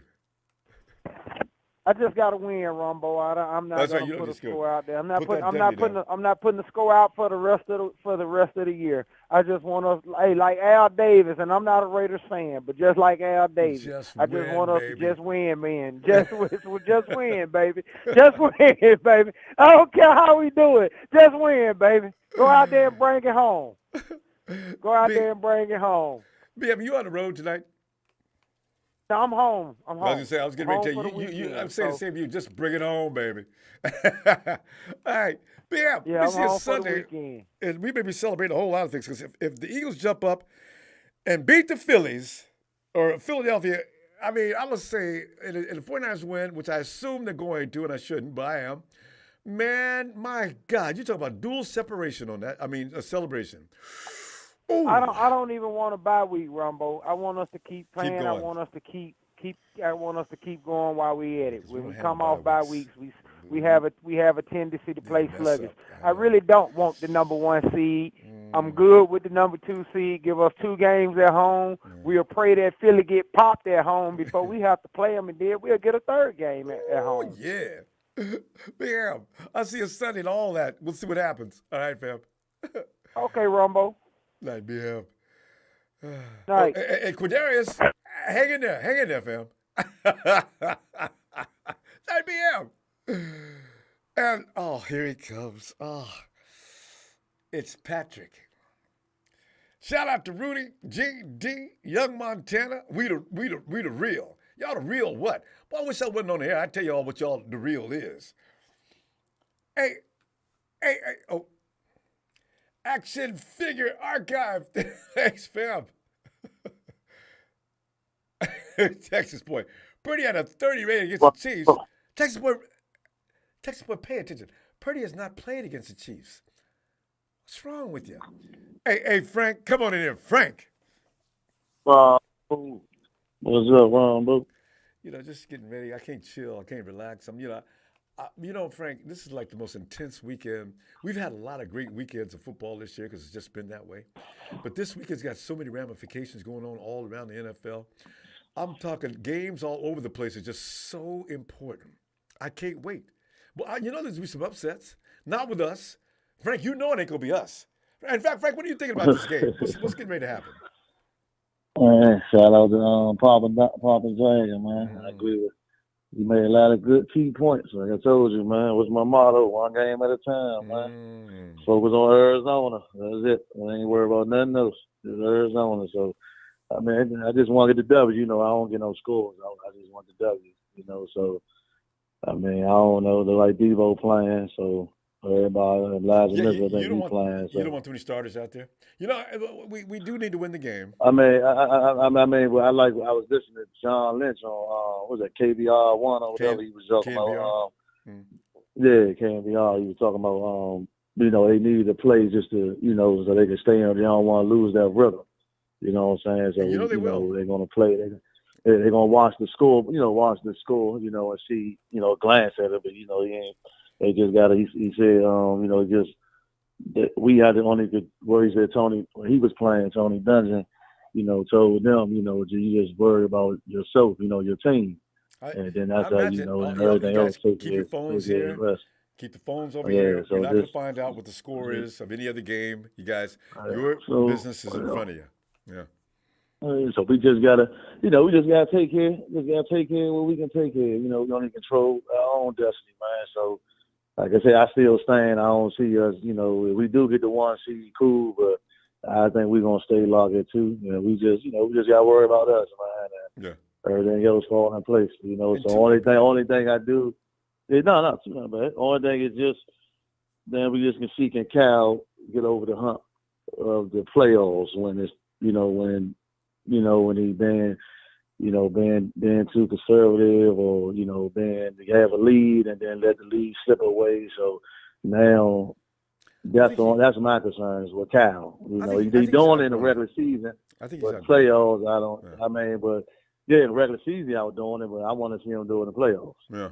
So, that's my only really concern, and then I like how D'Amico called, Hufanga and Demo out. Demo. He didn't really call Demo out, though. He did call Hufanga. He said Demo, he's young, so he doing, he progressing, but progressing. What's his name? Hufanga. Talanoa. Yeah. He had to stop, keeping them eyes in the backfield, man. He letting too many big plays. That's a big. When the playoffs come around, but a father got to keep his eyes, man, and play. Frank, he'll get baited. He'll get baited. I'm the OC. I'll bait him. I'll dare him to do that. So he got to make sure nothing don't go over the top, man. That's because you got to look at it, man. We playing, Green Bay. They get them young receivers coming alive, especially Watson. Or whatever his name is, and that's him. Then or it might be Detroit. Detroit put up points. You know what I'm saying? So who knows who we're gonna be facing? You know what I'm saying? Yeah, we don't know who we're gonna be facing at the second round. But that's here or there. Let's just take care of Arizona, and hopefully. So that this right here, this the game that Hufanga needs to get his stuff together. Man, ain't no way he shouldn't be letting Hollywood Brown or anybody coming over the top. Play your position. Stay in your position, Hufanga. Stop trying to overshoot everything, man. Just play your position, man. And everybody else it's discipline. He's got to read that better. Don't assume because if I'm a quarterback, I audible as soon as I see him charging line of scrimmage, and he usually charges a couple of seconds before the count's even over. If I'm the quarterback, I call that play off, and we already know what to do. I'm going to drop that ball right over the line of scrimmage.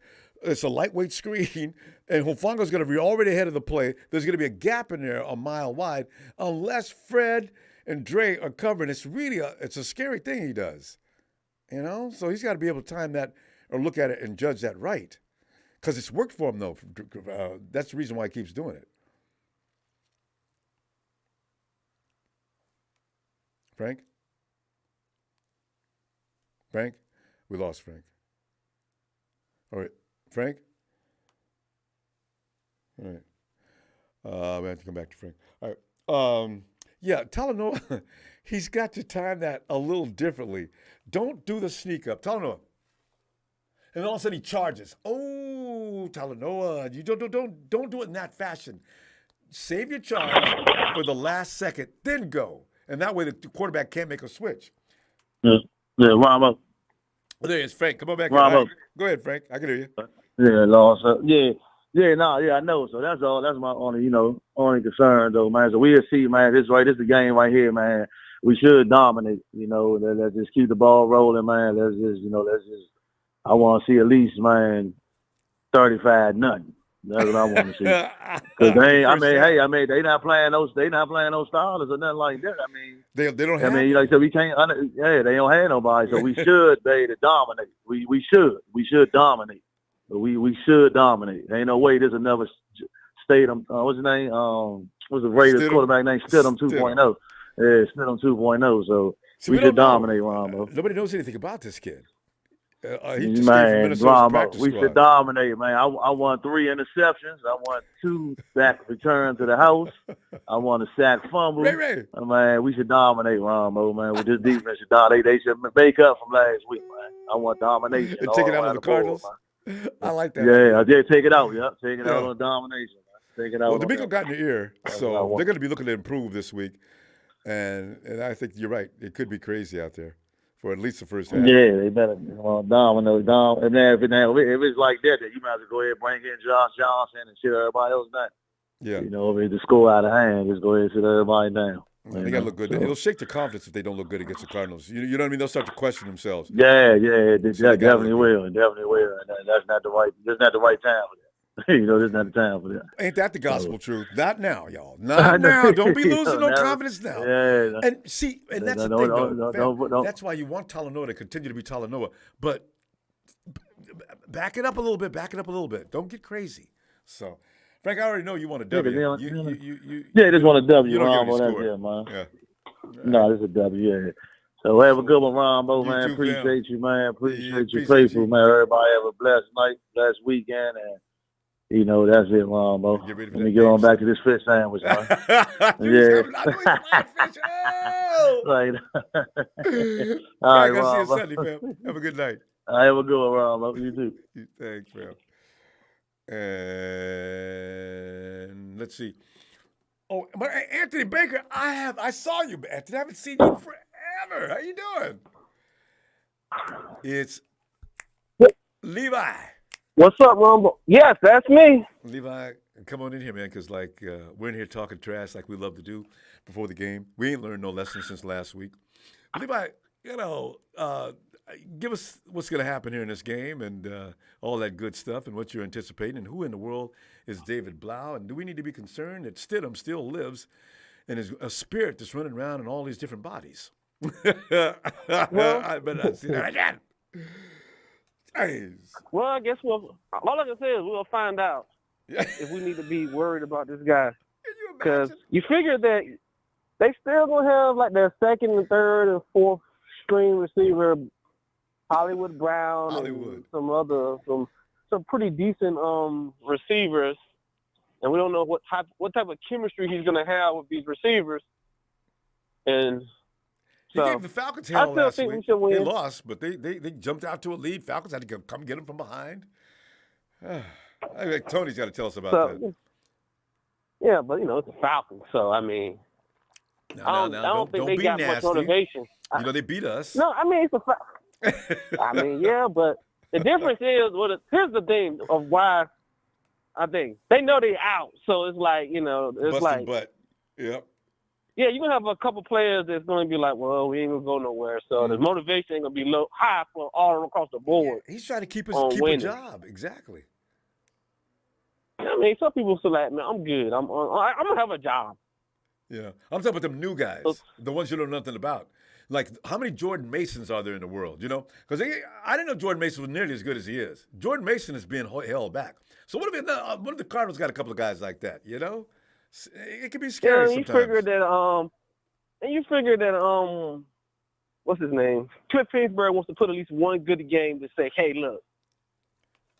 See, I'm better than people give me credit for. Yeah.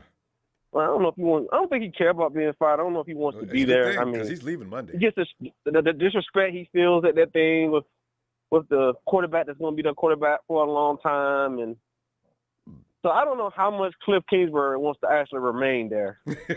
That's a good point, too. Maybe Cliff's ready to leave anyway. It just looks bad but to you quit. Still probably want a good win. A good win for backup quarterback. It'll be like, see, look, hey, people act like I'm a completely trash and don't know absolutely nothing, even though we've had at least somewhat of a good season that was ascending until this season where, Wait, Levi, back that up. When did they start having a good season? I looked at 4-12. Okay, they got 5. They could be 4-13. I keep looking at that number. I said, everybody talk about how bad the Rams are. Look at the Cardinals. Yeah, and they were winning. Their win total was improving every year while he was coach. I know, right? Well. Yeah, so he must have been doing something right. Oh, I see what you mean now. You're not talking about this season. At least this is what he would say. First year. This would be his argument, Ronbo. Yeah, this would be your argument. Hey, we were winning more and more games. We lost our best number one receiver for most of the years because of some decisions he made or decisions he didn't know he was making. But I lost my quarterback. Yeah, I think it was more like losing your number one receiver. Yeah, you're right. But anyway. Because losing Kyler, I don't know. I have mixed feelings about that. But I'm not here to defend the Cardinals. I don't really care about them. I don't care about the Niners. Well, go ahead. But that's just the count that. There's some other things that I think, because I've heard some Kyle Shanahan somewhat slander, and I can't take that. Okay. I can't stand for no Kyle Shanahan slander that I was slightly getting earlier. I'm like, oh my God, dude. I don't like Kyle Shanahan as a coach. The weird part is I don't like Kyle Shanahan as a coach, but yet he was making all these smart coaching decisions, getting smart leaders under him to make sure his organization is functioning properly. Well, I don't want this guy as my head coach. I like him better than those trash ones. Hey, Kyle Shanahan is better coach than, I'll say, any coach that ain't won a Super Bowl. I'll take him. And even some of them that has won them, I'll still take Kyle Shanahan. Just for the reason Papa Dragon, I got to agree with him on that. It takes some kind of smart to get the right people underneath you. Yeah, but he was like, I don't like him as my head coach, but he's doing all this stuff. Why would you want a head coach when you're going to lose your staff, but he can find people that can replace him that make the team still look good or even add an extra dimension to the team? That amazes me. So how you going to say you don't want this guy as your head coach? Just because I'm not fond of Kyle Shanahan's personality. But until he starts losing when he has a starting caliber quarterback, I'm not going to be kick Kyle Shanahan out. Because we should know how hard it is to have at least a functional head coach. And it's hard to win in the NFL. So, yeah. And I want to also call out that other guy that I know people will say that they will want. What's his name? That Sean Payton? Yeah. I don't want him. You know why? Why? As soon as it got rough in New Orleans, he left town. Drew Brees retired. He looked over and said, "No." What if Kyle Shanahan did that? He came here and said, "Man, I can't get a quarterback to stay healthy. Let me leave. Let me leave. Let me stop dealing with these ungrateful 49er fans, and I go somewhere else and make them a playoff contender every year. And then you go back to being trash and crying, like, we can't do that. We gonna get that Super Bowl." Direct that comment toward LA, because Rudy doesn't know it, but McVay's not going to go 2 or 3 multiple seasons looking like butt. McVay's leaving after next year for sure, and maybe this year. Well, I'm not going to speculate, so I ain't going to. I'm not like coaches you, Ronbo. that just I had up can't and talk leave junk about the Rams when the going gets tough. I can't. Yeah, until he does that, I can't put him on him because he's stuck there. His team looks rough, and unless he leaves, then we can mock him. But until he leaves, if he stays and he writes the ship, and then they'll at least a contender again. Then he gets respect then. But he already said it. Right now, Kyle Shanahan needs to win a Super Bowl. He already said he's not ending any rebuilds. When my guys leave, I'll probably do the same. He said it already with no shame. Levi, give me a score, Levi, because we're out of time. What do you got? All right, well, I'm just getting a W. We get 20 to 30, and they get 0 to 13. I don't like giving them score. They stupid. So I'm just going to give a range. 20 to 30 and we get the win. And they get less. And let's not have no more Kyle Shanahan slander on my watch. Now look what you did, Pop. You made Levi mad. Look at that. Levi, let me and all the other people that was agreeing with him.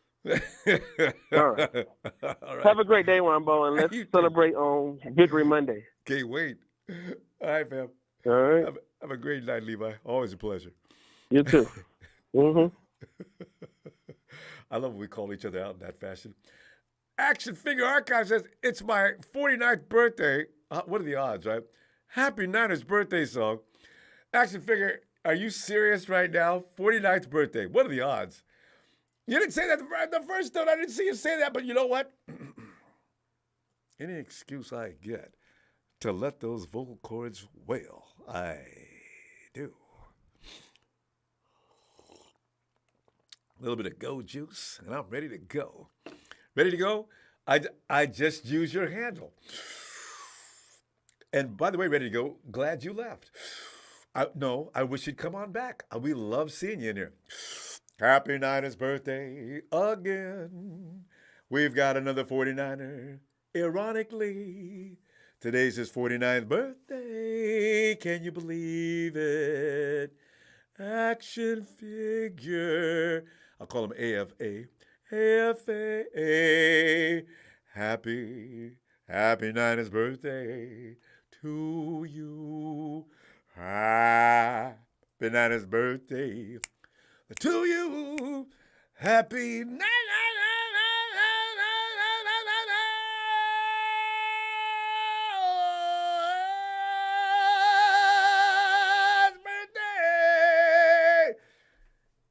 AFA, I hope your glorious weekend turns into a Sunday to remember.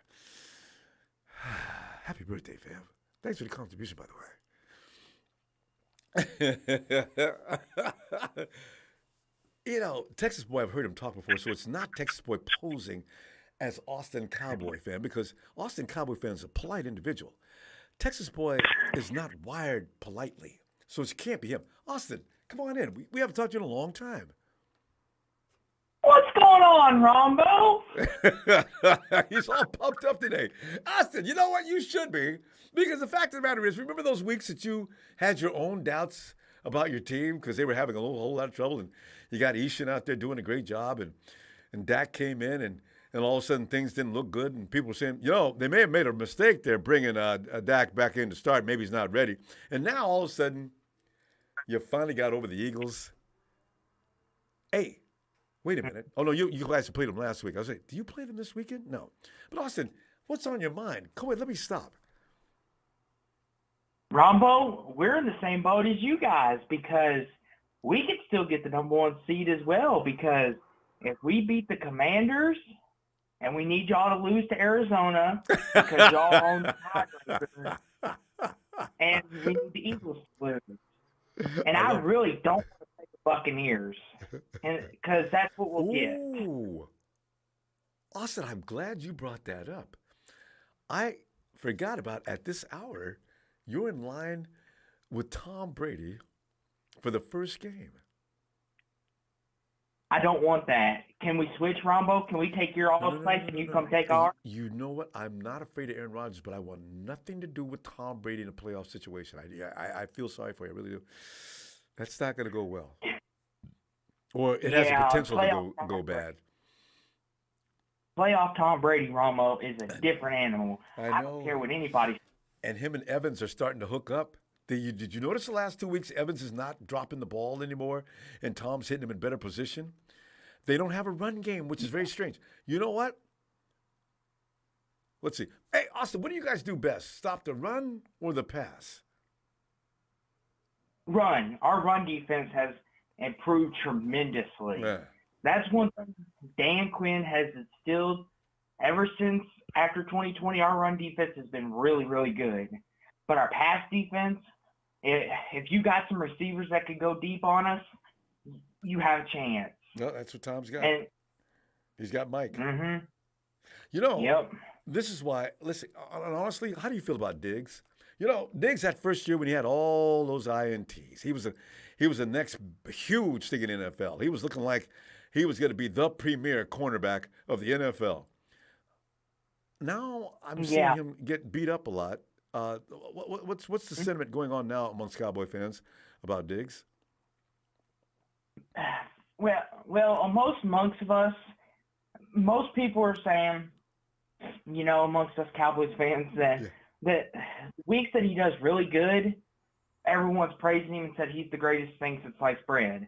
But the weeks that he gets beat up, just like against the Jaguars, people are like, we need to trade him. We need to get rid of him. We need to release him. He's no good. And it's like, chill, guys, chill. Like, it's okay. Yeah. Diggs is still one of the best corners in the league, whether you like it or not. Every corner gets beat. Jalen Ramsey. Yeah. He gets beat regularly these days, too. You're right. Mm-hmm. I mean, Diggs' brother Stephon just killed him in that first game of the year. Was that Monday night? Yeah, first Monday night of the year. Stephon just killed Jalen Ramsey, so yeah. But, yeah, Ronbo, it's like one of those things, like, y'all got to chill. You know, just because he has one or two bad games, I can understand if he was just missing coverages completely, but a lot of times it's double moves. They go around him down the field, so to speak, and it's like he's not even involved. It's almost one of those things where his safety's not there, and he's kind of like left on the island. It's like that's not his fault. And is anything more terrifying than seeing on the replay nothing but green grass around the receiver as he's looking back on occasion, and then you see your corner, your coverage man trailing the play by a mile. You know, those are like really, you don't know exactly what happened because you weren't there for the entire play, but all you get is a camera angle of what happened. And you're right. You know, Diggs is a guy that he's like a Talanoa Hufanga in a way. Talanoa runs real big risk, and every now and then that's going to bite you in the ass. And I think Diggs has a problem with that.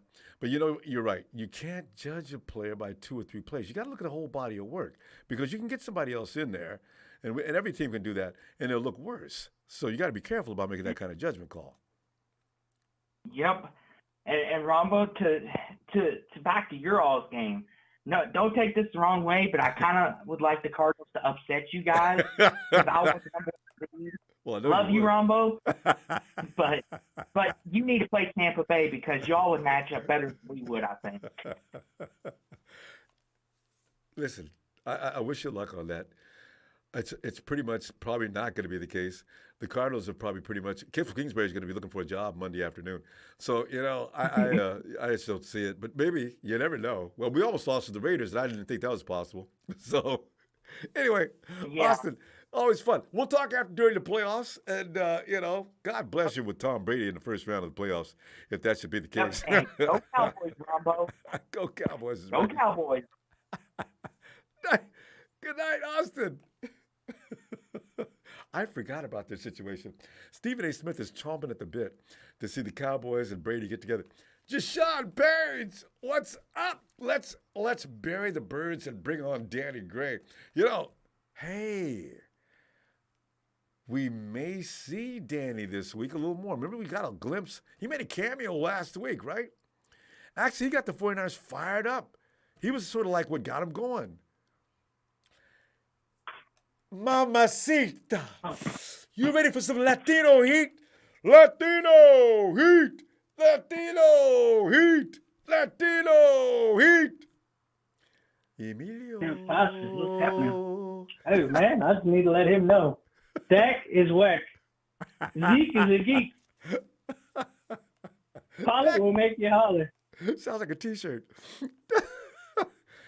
You know, I'm telling you, the Cowboys and Brady in the first round, boy, I hope we don't play the same I see the Cowboys beat. I see the Cowboys actually beating them. You know, it's. You know, I think this is how it's going to go for us. I really see this, depending really on Seattle, because they might, get in. But if not, it's going to be Pittsburgh. Pittsburgh. The Packers, the Cowboys, and then the Eagles. And Packers, actually, Cowboys, that's perfect. Eagles. So. Yeah. Huh? Packers, Cowboys, Eagles. Yeah. Yeah, that could be. That's how I really see it. That could be how That's that's real feasible, actually. Yeah. And as long as we don't have to go traveling around and go like we did last year with a wild card game, that's cool.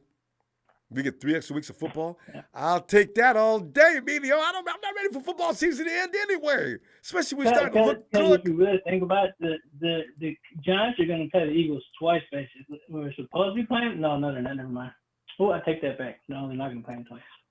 No, yeah, the Giants. Because the Giants play who? They play the third seed? Yeah, they play the third seed. So never mind. Take that back. Yeah, the Eagles would drop to number 5 if they lost Sunday. If they lose, that I thought at first they were going to lose, but after, because all of a sudden, the Giants goes, I'm not sitting nobody last week. All of a sudden he changes his mind. But I guess it makes sense because they don't move up nor down no matter what they do, win or lose. They can't. There's nothing they can do. That's why they're not going to play nobody. Unless they want to play spoiler, but unless they want to play spoiler, but yeah, they don't want to.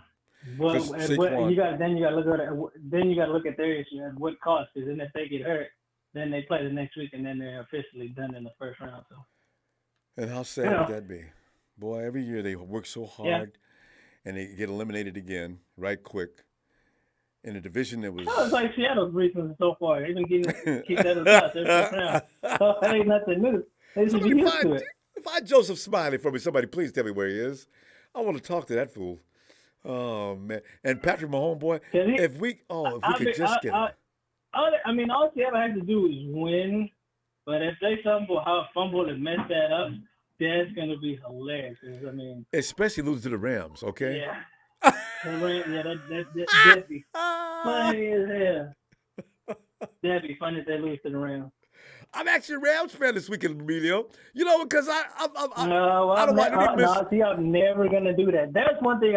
The two teams you never hear me root for, the Cowboys and the Rams. That's never going to happen. If they have good games, so be it. They win. Who cares? Just don't even say nothing, right? You're never going to hear me root for those teams. Those two teams I've hated since I've been growing up, and that's not going to change. Cowboys and Giants, two teams I really do not like. I've not always hated the Hawks because I didn't pay them no mind. You're right.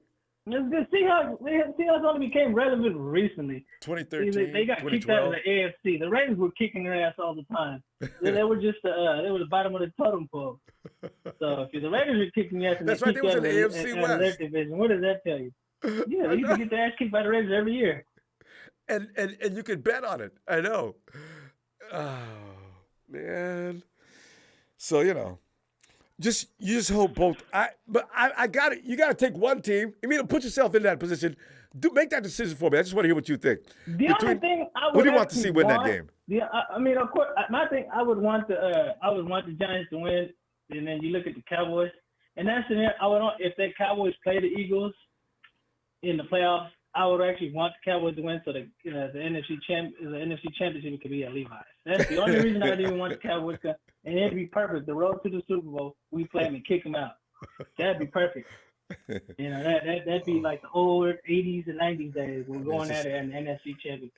That's the only reason I didn't want to see the Cowboys win, just for that. Well, until Dak knows the rules of how the game are played, and Diggs can stop thinking he's Ronnie Lott, the Cowboys got a problem. You know what? You know what Diggs kind of remind me of, and it's kind of backwards though.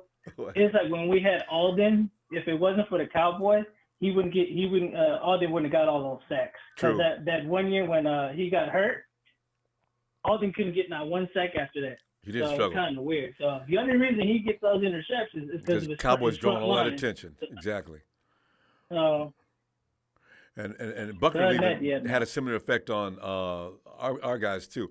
I mean, Nick's still gonna get his, but Eric Armstead dropped from 10 sacks a year to maybe 2 or 3 now. So you got to have that one dude that's just making everybody crazy. That's why Javon Kinlaw. Come on, Javon, you got to get out there and do that, man. Well, if you look at this game recently with the Raider game with Bosa, I mean, if Bosa doesn't really push the man into what the quarterback's name, whatever his name is. Yeah. Instead of we wouldn't have got that interception help if the last to get that interception. And I don't know where that ball was going, but it might have been bad for us. You're right. But you guys, like I said, it's just sometimes it's just the way things play out. If your defense is good in one area, it makes the other people look good. Like I said, with us, our defense is built with the front seven, and then the secondaries after. Boy, especially them linebackers. That's how the team is built. Well, Emilio, give me that score. I'm going to go and see you on Sunday and say things like, Emilio, man, we say when Giants would go beat I don't know. We should win it.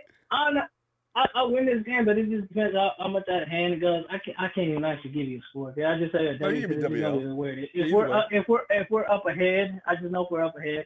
Most likely, let's say if we're beating the Cardinals 21-7, 21-3 by the half, most likely Shanahan's going to sit our starters just because he wouldn't want to hurt them. And if we're beating them by that much, and everybody else is going to make him do it. You're right. All right, fam. I will see you Sunday. All right, have a good night. Radio South Field Production. Good night. Thanks, Phil. Yeah, no, Mike G. You know what? I'm not saying anything about Eric Armstead. Yeah, just W's fine. I'm not saying anything about Eric Armstead. Trust me, I didn't mean that way. But I just meant Eric was able just to eat freely when D-Buck was drawing all that attention. Now, Eric's taking out a lot of people now, too, because Eric Armstead creates some serious. If you guys ever get a chance, watch Eric. He creates some kind of violence in that interior. There's all hell breaks loose whenever the ball is snapped. But the thing is, D-Buck used to be that guy, and Eric could go eat, And then now Nick is taking advantage of Eric. And you notice how that a couple of weeks ago when Eric came back, how all of a sudden Nick has just gone buck wild too. I need for the other side, Ebucom. Come on, man. Elisa. course, it is hard to beat Nick to a body. Nick is in there so quick. Even if you are coming to the other side, it's too late. Nick's already tearing him up. Lisa. Okay, we come back to Ellis. The kids probably got him down in a chokehold. And let's go up Canada way where Liam is actually out there. He's got the tap into the maple tree, and he's letting that syrup drip down. He's getting ready to go process it and have some pancakes and waffles, French toast. Liam! Ronbo. Liam, we're sitting here. We can't even. Here's a game where you have absolutely no reason to worry. No matter what happens, we're into the playoffs. Now, what we don't want is the embarrassment of losing and the Vikings win and say, you guys worked all your way to get to second seed, and then you just following week you give it back to the Vikings. We don't want that, of course. That is embarrassing. But otherwise, we're still in the playoffs, and it may be a better thing to be number 3. Who knows? But, Liam, forecast this game and some of the things that you're expecting, some of the things you anticipate, some of the things that will disappoint you, anything that you want to tell us about. Well, I think it'll be really cool to watch Watt's last NFL game. Yeah, the big bad Watts. I wish he was. I think that's going to be a really special part of the game. He's going to want a sack. I think. Yeah, he's going to want one real bad. I think he's going to want one. I think. Has Brock been sacked yet? I think once I remember. I can't remember any more than one time. Did he run out of bounds? I think he ran out of bounds. He ran right into. He did his spin move right into the arms of a defender. He didn't see that coming. So this Blow character is going to be starting for them? Who? This Burrow? What's his name? Blau. Blau. You call him Blow. Yeah, well, I guess the GH should be. Yeah, him. David. I don't know. Yeah, he's playing. We don't know anything about him other than what he did last week against the Falcons. He looked pretty good, actually. Marcus Mariota played the game of his life against us this year. No, didn't he? I swear to God. He just faded into nothingness all of a sudden. I forgot all about him. Poor guy. He played such a good game against us. He was doing it as he was running and he was passing. It was really good. It was very frustrating. I mean, he killed us that week. Perfect timing on everything he did. Hadn't been seen since. Well, we should win. We should win big. We should win by at least a couple scores. Yeah, well, that's what Vegas says. Liam, would you put money on that game if you were in the casino right now, casually strolling by, you see the betting line? I'm going to go ahead and put this on the for you. What's the point spread on this? 14. I know, right? It makes you hesitate, doesn't it? I wouldn't touch that bet with a 10-point pull. I believe the 49ers are going to win by, but I wouldn't want to bet any money on it. Let me think. What was I guessing? 31-10. The big money's on betting against that spread. I was thinking they might win by 21 points. They might. In fact, that's the score I'm calling for. But, I like to go buck wild with think the 49ers should kill people. I thought they were going to do that against the Raiders, too. You know what happened there. Oh, I mean, I just love football so much. Every game. You just cannot You just never know. Things just unfold, And suddenly, and have you laying on the floor. That's why the Giants might win this weekend against the Eagles. They might. They've got a 14-point spread going for them as well. Oh, for sure. And, it'll be interesting to see how Hurts approaches the game, because he might want to prove, that they are the best team and they deserve the number 1 seed, and he might have a bit of a chip on his shoulder. He didn't look too happy the other day there. Didn't he? You saw that too, huh? I was watching him on the sideline and the camera zoomed in on him a few times. Yeah. So, he's got something to prove. He's a proud man, and he should be. He's extremely good, but he was in MVP conversation for a minute. Yeah. Basically, teams don't run well against us, and would we say he's a run first, or is he a pass and run, or is he a pass first? I think he's a run first. Do you? I can't figure him out, and that's his mystique. Is he going to take off? He's got some good passes. He's got some good receivers. When you got Brown on your team, and also the kid from Alabama, those are some good receivers. Strong, man. Yeah, there's not a. He's like no Terrell. He's like Terrell Owens. Yeah. He's like a next gen TO. So and the guy's strong. We're talking about a guy who's one of the strongest lifters in the weight room, including the linemen. Yeah. I mean, the guy's a machine. So also the Hamlin, like DeMar, that's amazing. I know, but it's good news. God, I mean, it just goes to show you get enough biorhythms going and a lot of prayers. I'm telling you, it works. It's pretty exceptional what the NFL has in terms of their sideline medical management. They have so many specialists there ready. And they came in and saved that kid. I resuscitate a man twice? Wow. I'm glad they didn't Are they that. playing at home in Buffalo this weekend, or are they on the road? Hey, good question. If they're in Buffalo, they're going to go buck wild with some ovations. They're going to put that medic at the middle of the field, and everybody's going to cry and I feel sorry for whoever the team that Buffalo's playing, because they're going to come in there and play some kind of inspired. As soon as you start playing who for knows? somebody. I mean, so emotional. Such a. What did Kyle say? He said that they had engaged some therapists, but most of the people in the organization who use them were the players' wives. I thought that was interesting. I did too. Well, they're the ones who are. The players are going to be still professional to some degree, right? The family members are the ones that are like, what? Because my mom would have been, I didn't want him to play football. I begged him to find something else to do. A lot of moms are going through that. And, you see your son laying out there like that. That's got to tear him apart. Fathers might be able to deal with a little better, but the moms, oh, man, that's bad. Well, it's a miracle, I guess. And, Tony's prayer the other night was amazing. Yeah. Well, we got through that. Anyway, so 31-10. 31-10. It is. I think we beat him up, and it'll be interesting. Like it's just like we have so many talented players on offense, and it just feels like over about 40 to 50 plays, 60 plays, occasionally 70 plays if it's just an insane game. Mm-hmm. We pass it 25 times, we run it 23 times, whatever. Keep it balanced, yes, indeed. There's only so many guys can get the ball. Yeah. And Christian McCaffrey is starting to get a lion's share, which I have no problem with. Liam, we're gonna go and get you back out there that maple tree, and I'll see you Sunday. I'm in Toronto tonight.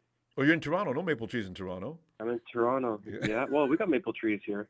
Do you really? It's still Canada. It's still Canada. I was out by Lake Ontario today. You in Vermont? All right. All right, Tony. Well, all right, Ronbo. See you Sunday. All right, see you Sunday. There he goes. Tony, up in the Great White North. 49 Phil says, hey, what do you think BP gets 2 TDs over or under? God, let me. 3. He gets 3. Because the Cardinals, they don't like to defend Yak. Cardinals hate when you run the ball after the catch. I mean, and they really look at the stats. It's ridiculous. Cardinals. Oh my God, get it. Oh, they need a defensive coordinator in there to get things together. They need to get rid of Cliff Kingsbury, and they need to hire Casey. Casey, you'd make a good coach. Thanks, Ronbo. That means a lot to me. Casey, Ronbo, I'm always amazed at your deep football wisdom, and I try and always let you soak up the moment so I can pick up the jewels that you leave behind. Hey, I thought about you when I posted up. Did you see I put the Brunskill, of course, award-winning Brunskill's award-winning block? I thought about it. I should have tagged you. Casey, what has Brunskill ever done great? This is it captured on film? Well, Russell that comes was in a like great Superman. angle. Dun, dun, dun, That was a great, dun, yeah. Bam! Yeah, that was a great angle. But, Rumble, I also have to say shout out to number 33 that came up in pursuit. I mean, that was also a pretty good play that he made eventually. I tell you, man. And the way that dude disappeared out of the frame, that's Hollywood all the way. Yeah, Brunskill took him out. And Christian said, okay, thanks, Dan. I'm out. Boom, boom. They look like the Avengers out there, with the Hulk coming through. Hulk, smash, and Captain America races up the middle. Rumble, big old movie out of that. Rumble, hey. Oh. Has anyone ever talked to you about trying to get your channel to like 100,000 subscribers or something like that? Have you ever thought about that, or are you just happy like where you're at? No, I've had that. There's a lot of platforms that are writing me all the time and telling me what I could do to increase that. But, I like my happy little family. I don't mind getting more subscribers, of course. Oh, that's so cool, Ronbo. That's really nice. Yeah, you know what I'm saying? Fuck Grant Cohn. You know what I mean? But anyway, hey, Ronbo. Hey, back to the Reverend Ronbo show. Exactly. Hey, I don't think it's. Go on, Ronbo. I was gonna say of the church. That's what's happening now.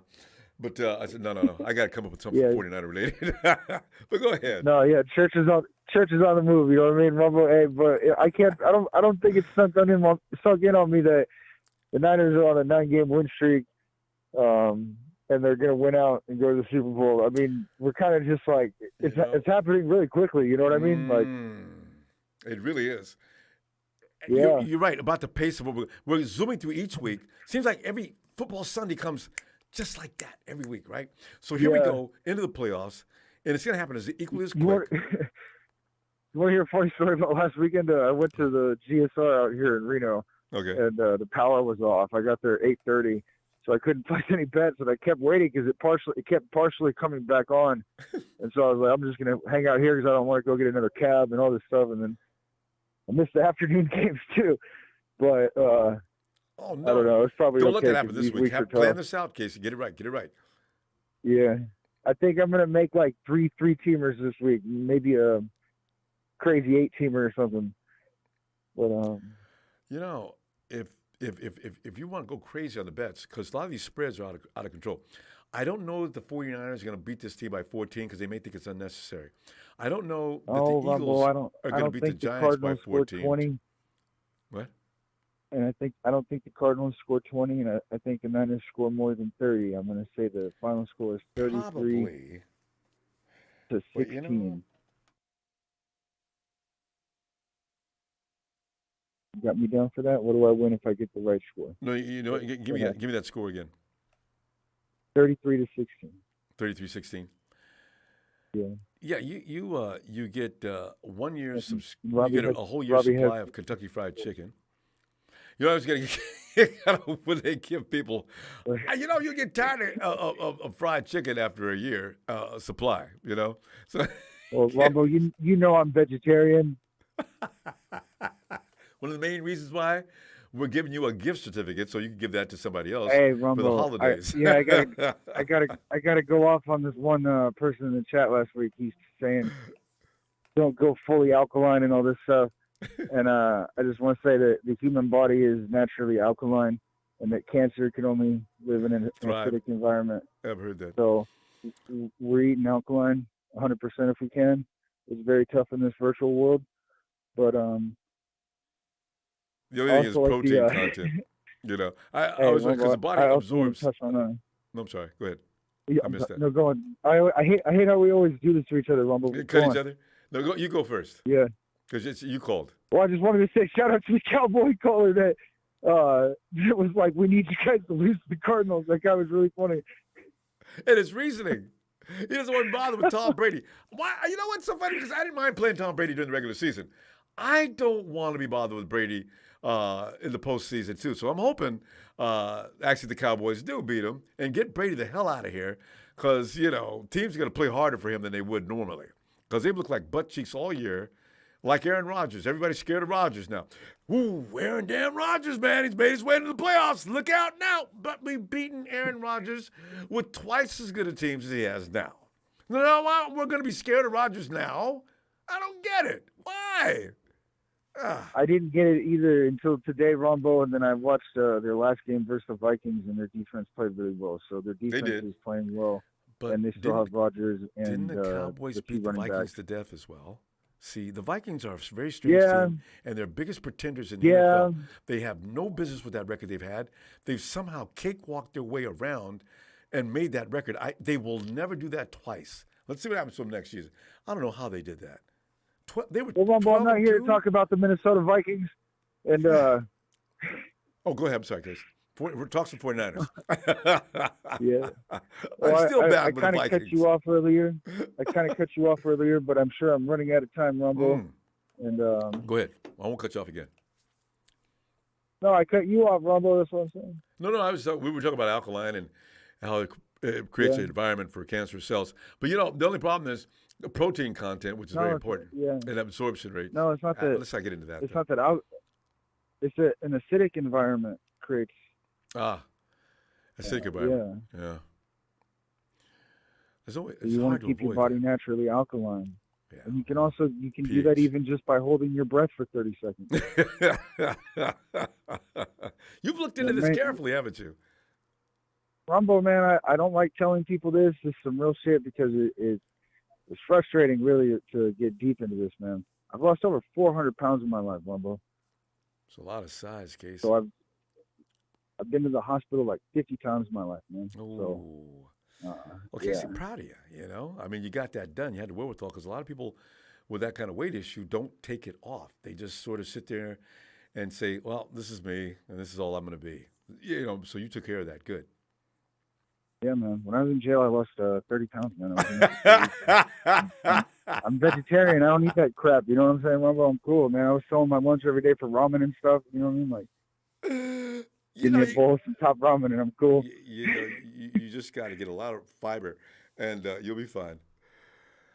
Anyway, Case, I got you down with 33-16, and hopefully you're going to win. You didn't give me a crazy score this week. You got me, Case, it's a normal score for you, too. So I'm delighted. I mean, it's just, they're scoring 30 points a game. And kind of on the average, they can score. They'll put 30 up on you. Yeah. We need to realize the defense is contributing to that, too, so people get carried away with thinking the offense is doing all the work. But anyway, hey, Case, we're going to go before production throws us both off, and I'll see you Sunday. Yeah. All right. All right, man. Yeah. Have a good night, Ronbo. Later, you too. Night, Case. Robert Abodaka. Robert says, our D players against KC and LV weren't the same. True. But both put up big numbers on us. That's my fear for the playoffs. The W, 37-20 on Sunday. Bang, bang. Yeah, wow. And it's premier receivers, especially if we can't get to that quarterback, that are kind of worrisome. Because we're going to struggle and as long as Demo's out there still trying to find his way. Talano's got to be more disciplined, like D'Amico says, because they recognize it. You can tell D'Amico you can see fear in his eyes. Patrick, Robert, that's fear. Yeah. That'll never happen twice. I don't believe it. I really don't. Hey, Josh. Hey, Ronbo. Josh, come on in, Josh. We're in here making ourselves crazy and making ourselves worry at the same time. So all of a sudden now somebody just made a comparison. Josh, a lot of times I try to I look away from things like that. That the fact that the Raiders scored all those points, as did the Chiefs, they did it in both similar fashion. We're gonna make that adjustment so soon. But for the time being, what's going to happen against the Cardinals?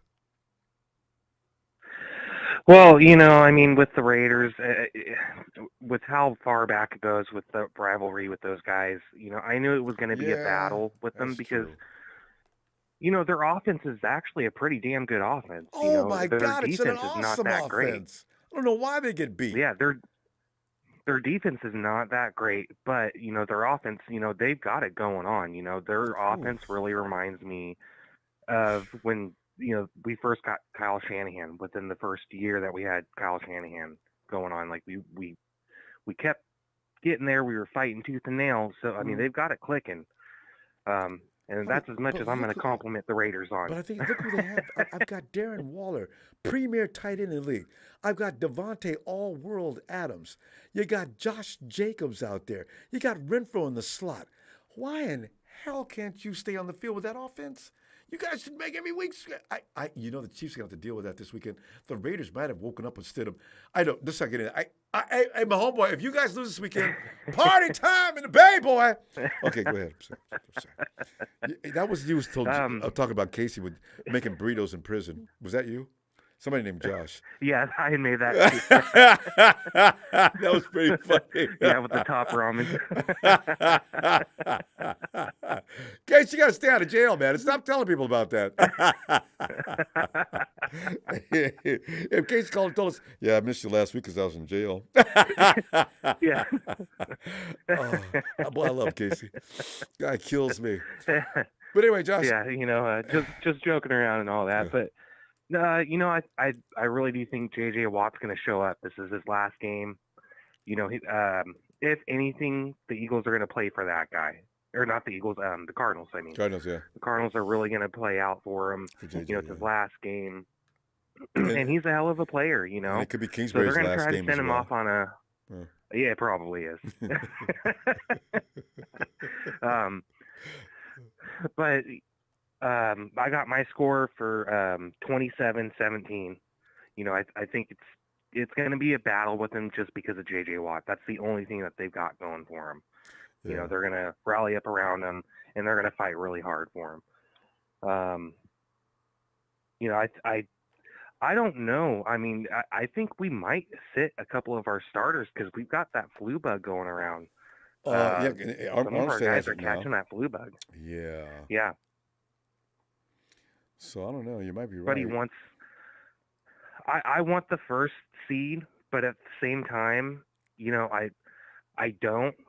Because I mean, like you've mentioned, and when we come off of a bye week, we kind of look like sluggish. We look like shit. Starting off. Time, yeah. Everything's like, guys, you guys forgot how to play in 1 week. Come on. Yeah. But really, I don't see us fighting to even get the first seed. We're going to fight to keep the second seed. I think that's our mentality. Or just go out there and behave think... normally. Don't bust ass and have your starters in there for 4 Yeah. quarters. Yeah. Yeah, I don't think Kyle's really going to, call a bunch of big plays to where we're going to blow these guys out to potentially get our players hurt. I think he's going to. It could go vanilla. I think he's going to be very vanilla. I think it's going to be vanilla. So be ready for everybody to be calling for Kyle to get fired. I know, right? First thing we do, you make one mistake, and that goes for the players too. I want him out of here. I know, would you calm down? God, you're not going to find a play. Whoever you go get, he's going to make a mistake. God. Yeah. Well, and I think Huff, I think he's definitely going to be showing improvement. He just needs to use his eyes better, and he really needs to study the film more. And that's all the kid needs to do. Other than that, he's a phenomenal player. It's only his second season, so he's still young. But I mean, for everybody else in the playoffs, I'm not worried about anybody. I know a lot of people are worried about the Packers. I'm not worried about them. Yeah. If we face them, we're gonna knock them out like we do every time. I honestly wouldn't be surprised. Yeah. Yeah. I mean, Rodgers is in his head by now.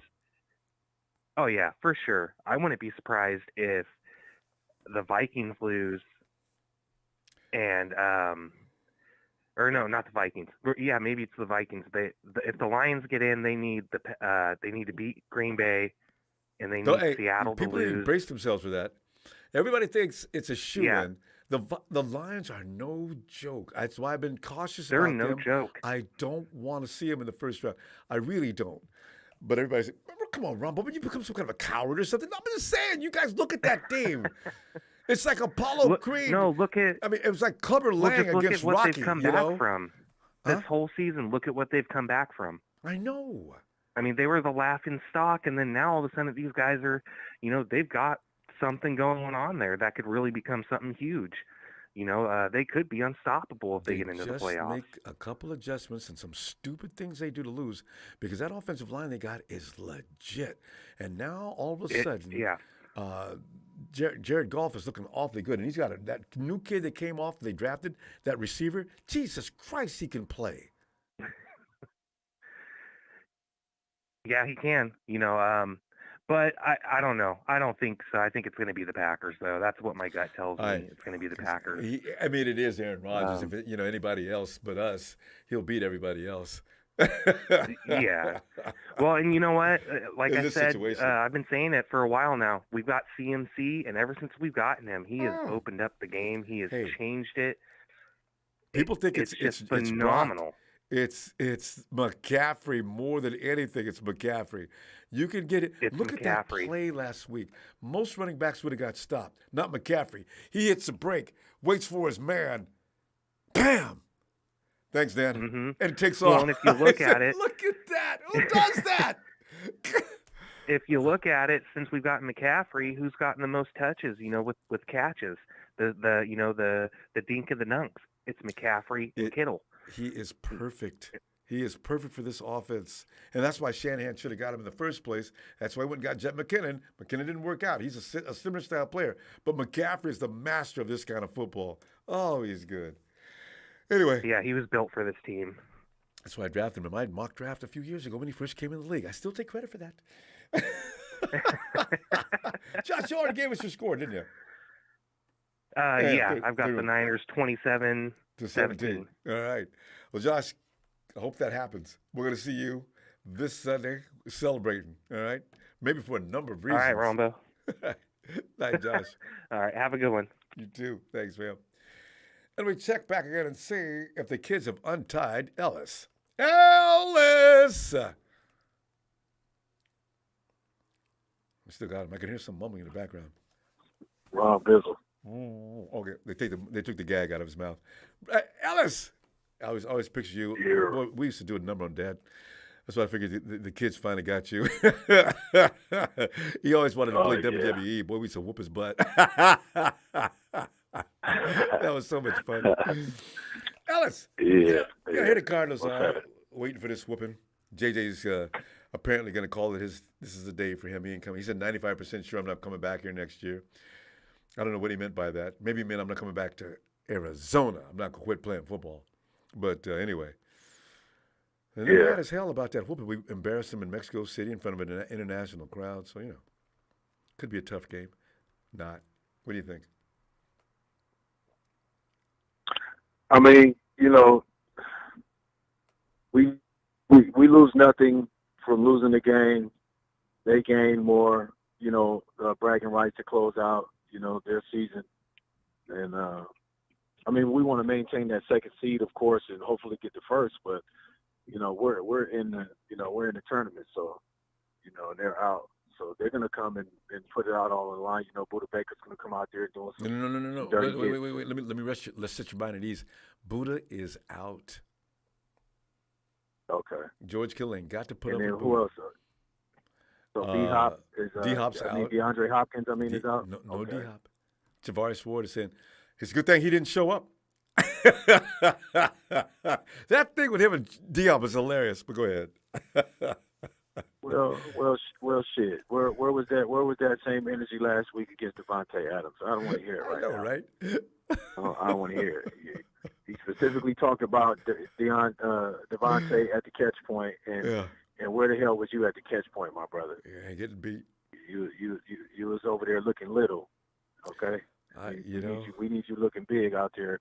It's about timing. His timing was just off. And, when you're playing against one of the greatest receivers, man, that's everything. Everything's got to be right. Maybe, I don't know if he's not a good basketball player, but you can rest assured Devontae Adams, DeAndre Hopkins are good basketball players. I know. You know what I'm saying? Because if you know about bounce, you know about timing and going up and hand-eye coordination and, all that kind of stuff that coincides with each other. So I don't know, maybe maybe he need to play a little hoop in the off season or something, get some off season training. I was going to say, man, this secondary, I've been saying for a long time, the secondary, and I think I said it the other day, we need them doing drills with the wide receivers. And I think they have to, because that's the only people they can work out. I don't know what is the problem.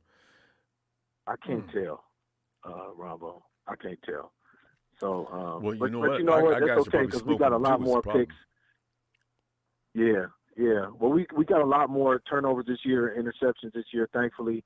But you know, I want guys to hold on to the damn ball, and more than anything, or actually both the same. I would like them to get better at the catch point. Diamador Lenore, I think when he first got here, I was saying he kind of reminds me of Akello, how Akello will be right there with the man and still can't make the damn play. He doesn't turn his head around. He's looking at the guy, but he's not doing the man and the ball. He can't do both. He can only do one. When you're one-dimensional, I mean, that's one of the most athletic positions that are on the football field is that corner position. It's not the most athletic position. And some of these guys, their hips are too tight to play that position anyway. That's why they can't swivel. You know, and that was the thing that coaches always talked about. You got to flip your damn hips. Flip your hips on that play, and you can see what's going on. You know, see, everybody can't do that, and you know. Yeah. So Demo's going to have to get better at that. I mean, if he starts getting smoked early, man, just give me Ambry. Give me Ambry, damn it. I think he's hurt. Give me Ambry. Is he? He's got an ankle, I think. I'm not sure. He hurt his ankle doing what? Sitting down. Because Ambry ain't playing no ball this year. Him and Gray, they both sit down and get hurt. You know, that's the thing. Ambry Thomas, that's a weird story from last year because he was coming on.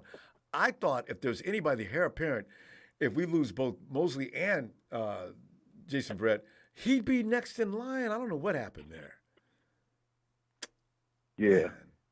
Well, it's crazy, man. But you know, we gotta. And Danny Gray, when he caught that sweep, if he could have turned up instead of going so wide, he looked like he was about to go. I seen that speed pick up when he got around that corner for that split second before he went out of bounds. I was like, man, if he would have just turned his hips and got up the sideline and cut in a little more sooner than that boy would have been gone. From not being out there enough. He was confused. You know, he doesn't get enough reps. That's why he was so angry. You seen him after that play. He was like, you know, he looked like he was, you know, it was all kind of obscenities. He probably was cussing and mad as hell because he wanted that play, you know. But he does need the opportunities. He needs more opportunities. He must not be proven. And you know how Kyle is. He's really hard on his wide receivers. You see how he did Brandon Ayuk at one point. You see how he, Kyle, because he played that position. He has expectations. He knows what it requires. I got love for Kyle. You know, Ronbo. You know, I know he wasn't no damn good receiver or a baller. Maybe it's just the heart. Maybe it's the heart. It's the heart in him and what he knows, you know, to expect from that position. Not that he comes from a position where he actually played it at that level. So I could see the difference between that. But it's kind of like, come on, Kyle. These guys actually got down, and they get down a whole lot more than you did. But you know what? That necessarily don't always mean nothing. But I just kind of be like, you know, stop with the doghouse shit and not playing your guys because you got these little egotistical, you know, games and things that you want to do because you're going to discourage your guys and they're not going to want to play here anymore. And then you're going to go to another team and they're going to shit on the whole league, including us. And we've had a few. We could have been benefiting from that. So let's stop that. But that's a big W tomorrow, man. 42 to 13 the other night. I'm keeping the same score. This got us up there at points now. 42. I like it. Yes, Josh Johnson will get a touchdown. Yeah, Josh Johnson gets in the fourth quarter. Maybe he plays the majority of the fourth quarter, depending on how much we're up. And you know, let's get Josh Johnson a TD on the season. You know what I'm saying? With some good, you know, with some plays and stuff like that. Man. Let's get him he's having his last game with the 49ers too. Well, no, he stays unless Jimmy can come back to play the backup spot. But Jimmy ain't gonna be ready to play until the Super Bowl. I mean, you don't come back from that kind of injury, not that fast. So. Patrick, we got to wait for Josh. Brock's got to make it all the way for us because otherwise it's Johnson. Yeah, we need these guys, to come through big for us. We can't afford to have Brock go out and it just be, Josh Johnson. I know. Through the rest of the, postseason and stuff like that. We'll be and Trey just got off of, Trey just had his second operation on it. He removed that hardware. So I don't know what his foot's like. Yeah. So he's definitely done for the year. Back. So yeah, we'll see Trey during training camp or nothing. Man, that's a lot of pressure. Are we disrespecting Johnson? No. We got to give him a break. Well, that's why I said I want him to get in and get a touchdown, get some yards, get some, some burns. So hopefully we can get up early on him, by about 2-3 scores or something like that. And Kyle feels comfortable enough to allow Josh Johnson to come in and, preserve the rest of our guys, our quarterback, our starters and star players. Yeah. I don't want to see Debo getting a bunch of snaps. I don't want to see CMC getting further injured. Oh. I know he's playing through the little injury. We can't afford to have that kind of shit happen, and we most certainly don't want Elijah Mitchell getting overexerted, fresh out. We just got to keep Brock upright and no injuries, because you threw little ouchies too, because that would hamper his play, and now you got to see Josh. So, but we'll see. He'll be all right. He looked strong last week, so he should be feeling better this week. All right, fam. Ellis, we need that bye, fam. I'll see you Sunday. We do need it. I'd love to have it too. I'll see you Sunday, fam. Yes, sir. And shout out to that awesome squad too. Thank you. Yeah, thank you, family. I appreciate it. We appreciate you always. Thanks, man. And shout out to the faithful, man. Y'all, let's get ready. We're closing out, baby. We turned it around. You know what I mean? It's a good feeling to be in this position that we're in right now. So I'm just thankful, and because at one point we weren't feeling like this. Y'all remember? So we started off bad. Let's cheers to that. God, that we straightened. Yeah, we turned it around. All right. So, shout out to y'all. Hit that like, subscribe, man. You know where you at. Wipe your feet. Peace and love, fam. Thanks, Ellis. Night, fam. All right. There goes Ellis. And hey, here's Tony. Tony, come on in, Tony. Mike G, did you say Missouri? I love when people say that.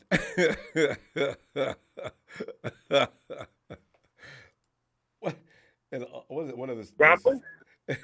Hey, Tony. Come on in, Tony. What's up, Ronbo? Tony, I was getting ready to ask you about the quarterback we're about to see this Sunday. Is it David Blau? Yeah, you got to pressure him. We put a lot of pressure on him. Did he look like he had some sparkle? I mean, Stidham shocked me. I forgot what Stidham looked like when he played with Belichick, but I got quickly reminded, and I still don't understand why why they got rid of him out of Green Bay. I mean, the Patriots got rid of him, but I don't want any more surprises. Now, is Blau? You guys had to come from behind to beat that team last week, which was I saw that scoreboard early on. I was shocked. I watched the game later on at 60 seconds, every game in 60 seconds, and I said, "Who is that kid?" So I kept saying, he looked kind of decent, but you guys took care of him though. Yeah, he wasn't even on the roster at the start of the season. I don't know where they picked him up from, but the they Vikings, used a short pass. Vikings practice squad. Yep, they used a short passing game on us. Yeah, he was dinking it down the field. They were running clock. Yeah. Picked up. Watch out for that tight end, their first round pick. They're starting to play him a lot more. Is it in Croc? Trey McBride. He won the. Yeah, Blau went to him a lot, right? He was good. He's good, Ronbo. He led the nation in receiving yards by a tight end. Trey McBride. He won that tight end award too. Yeah, he was in the highlights. Because we didn't see Zach Ertz. I guess he's hurt. Ertz has been out for several weeks actually. Yeah, McBride is good, Ronbo. He's really he was the best tight end to come out in the draft, but for some reason they wasn't using him early in the season. But y'all gonna have to cover him because he's gonna. If there's a resistance, he's gonna be a pain in y'all's butt on Sunday. I got about 3 of those guys. That guy over in L.A., I hate to give him credit, but what's that guy's name? Their big tight end. Not only bro. that I'm talking about the Rams. What? Oh, Tyler Higbee? Higbee bothers me. Yep. The guy over in Tampa Bay, I was Gesicki. I really wanted him in the draft. And also the guy, and he's not a big deal, though. The Hawks had that tight end that killed me every year. He's been kind of a non-factor this year, though. So, yeah. Yeah. You talking about the new tight end that Tampa has in the draft? No, Gesicki's been there for a couple of years. Gesicki was Miami. Oh, I'm sorry, Tampa Bay. No, I mean Miami. I'm thinking Florida, but I'm thinking the wrong city. Yeah, Miami. Gesicki. Man. Tampa Bay, do they have another tight end? Tom's going to him more and more often, I noticed, though. Yeah, you talked about him a couple of weeks ago. Otten, he started to come on out of Washington. Yeah, he started to come on. We played on Sunday. If you want a tight end, if a tight end wants to play football in the NFL, you want Brady. Brady uses tight ends like nobody else. He really uses them a lot. Yeah, that's how Gronk got famous, having Brady for his tight end. Having Brady for his quarterback. So I still think, and I'm going to keep saying it, I was telling Texas boy, I said, hey, and I told you this, I said, Dallas going to beat Tampa, and a lot of people disagree with me. I can see that. You know how that 4-5 matchup, it can go either way. Yeah. I think Dallas is going to beat Tampa. I just feel very strongly about that. Then Dallas is going to get their ass handed to them. And you're probably right. The thing is, it's just that Brady aura. You figure, okay, Brady's in his element now. Look out now, right? He just scares you. No matter who he's playing with, if he got that far, look out now. So Dallas, with the way they've been playing, and Dak is going to throw a couple of picks because he's got into some kind of a groove where turnovers are probably going to be a factor. And the Bucs aren't crazy about allowing people to run. Now, if Pollard and Zeke are going to help, if they're not going to help, there's a matchup issue. We'll see. That's going to be a fun game to watch. What was it happens there? That's true, Ronbo, because remember we talked about Pollard was out against Tennessee, and Zach had 19 carries for 36 yards. Tennessee shut him down. Yep. So that's And Tom, if you can go into the fourth quarter and you're not ahead of Tom by 10 points or more, he's going to get you. He's going to get you. The way Mike Evans is playing right now? Yeah. Well, even if you are up by 10 or more, remember I was complaining about Carolina up by 13 with 6.5 left to go in the third. Mm-hmm. And all of a sudden they won the whole game. Then all of a sudden, penalty Carolina. I'm like, here we go. It's like it's been rehearsed just for Tom. Yeah. What? They went in the whole. They went in for 3.5 quarters, and all of a sudden, here come these penalties. That's what I. Funny, Ronbo. God. And here he comes, touchdown, Bucks, and to a player, a wide receiver that doesn't get that much burn on the team. He's sitting in the end zone with a winning score. I said, God damn, I said, Brady's just born under a lucky star. You're drafted damn near a UDFA. You come in and you come with the exactly right situation with Bill Belichick. You go years and you got more Super Bowl rings than any player in NFL history. Yeah, 2 of them he shouldn't have had, but we ain't going to talk about that. Well, yeah, I know. Everybody talks about it when you get a chance, but that's unbelievable. So, yeah. But I still say, like I was saying the other day, I'm going to be watching. And they moved that, they strategically moved that Detroit Green Bay game to Sunday night. That's messed up. Keep everybody. It's the GOAT Junior. We're talking Aaron. Poor Seattle, because they could be playing right when they playing. You know how the times are you playing? Yeah. Because if Green Bay loses to Detroit, if Detroit wins and Seattle still wins, Seattle's in. That's the only way they can get in. Yeah. Detroit can beat Green Bay, but as long as Seattle wins, they're in. But if Detroit beats Green Bay and Seattle loses, then Detroit is in. It's such a Green Bay combination wins, of things. they in no matter what happens. It's crazy, ain't it? It's crazy. The NFL and their strategic moving, changing games around, man, keeping you on edge. Well, Tony, I don't think Dean Pease is leaving on Monday, but a lot of coaches are, because you guys still got some more building to do. because the team's got the potential. So let's talk about us getting a quarterback too, not to replace Ritter, but like a veteran quarterback to back him up, because quiet as it's kept now, Mariota walked out on us. Mariota, Did he leave? Are you serious? You mean physically left or as far as just playing? He walked out, then he said he had an injury after he walked out. That's so sad. He came out of Oregon looking like the next big thing, and now, poor guy, he's become a journeyman. Yeah, Patrick, my homeboy. My Falcons will be on the couch watching y'all in the playoffs, watching y'all lose if y'all play Buffalo or Cincinnati. So stay tuned for that, Patrick, my homeboy. Well, he better hope they don't play. He better hope they don't play Cincinnati. Tony, I'll see you. I'll see you Sunday. All right, let's talk some more ball. Yeah, Ronbo, keep your starters healthy, man. It's gonna be semi-crazy, but a lot of people are gonna be resting their players and let them play a quarter or half and get them out of there. You know what I mean? Yeah. Which only makes sense. You know, for all that. So it'd be a shame to get a pair play Danny Gray, Ronbo. Give Danny Gray some reps. Play Tevin Coleman and that running back from Georgia Tech like so much. Give them guys. He's the perfect game to give him some reps. Because Kyle might need him in the playoffs. He does not like to use Jordan Mason any more than necessary, apparently. God. Anyway, all right, Tony, have a great night, and I can't wait to see you Sunday. And Ronbo, your caller that was in earlier, he's one of your favorites. When he called Kyle a project manager, a project coach, he said, well, it wasn't my fault, Ronbo. I was in tears laughing. And a lot of the chat was agreeing with him. Kyler Murray, him and Kingsbury, I don't know where they're going, but, that's crazy. Anyway, Tony, yes, I'll see you Sunday. I'll see you Sunday, Ronbo. Good luck, Ronbo. Good luck to you. Take care of your business on Sunday. Thanks, Tony. Have a great night.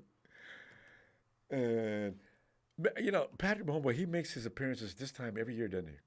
Boy, Patrick, don't have to play Cincinnati, boy. I'm going to be laughing. Boy, I'm going to unblock you on Twitter, boy. I'm telling you right now because I'm going to get you. Hey, Merrick. Hey, Ronbo. Merrick, here we sit waiting on this game. That absolutely means nothing to the Cardinals. Actually, doesn't mean anything to us either.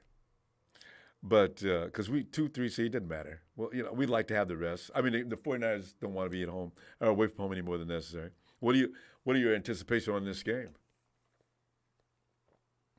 Well, I definitely think we're going to win. If we get beat by Dave or David Blau, I'm going to go hide in the closet Cliff for a week. Kingsbury with no IHOP. I said IHOP, didn't you? Yes. I'm getting hungry, aren't I? With no D-hop, it would be embarrassing, wouldn't it? Yes. I mean, it really would be. I changed my mind. It does matter. Okay, go ahead. Oh, I forgot to mention Kelsey. Kelsey's one of the most terrorizing tight ends in the league as well. Go ahead, Merrick. I'm sorry.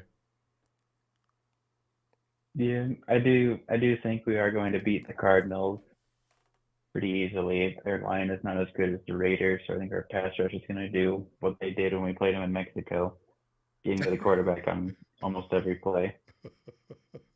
What an embarrassment. Oh, God, that was terrible. Poor Cardinals. They've had nothing but bad luck for 2 years.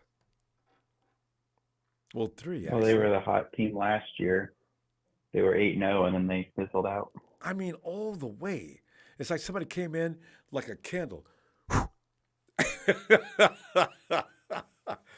God, they just turned to nothingness immediately. So, anyway, our situation is looking good because we need to keep momentum going. Anyway, we don't need the first week bye. We really don't. So the more I think about that, the less I think it's necessary. Yeah, I think we should play our starters unless they're injured. Like, I think McCaffrey should sit. And I think Debo should sit unless he's 100%. Because we don't want to get those guys injured before our playoff run, 80 or 90%, especially McCaffrey. Yeah. And there's no bye week this year, I think. Well, there might be. Have they declared the Cincinnati Buffalo game? It's been canceled. They did, didn't they? Yeah, they're canceling it, and I think what they're going to do is make the AFC Championship game neutral, so neither team has home field advantage. You mean play at a neutral field? Yeah, like if it was Kansas City versus Buffalo, they go play like I don't know, Vegas. Denver or something. Just to let Vegas. Vegas or LA probably. No, please put it at SoFi.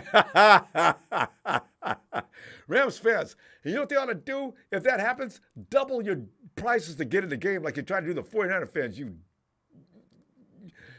God, low life. Man, I tell you, I'm still mad about that. Didn't help any though. We still mobbed the place.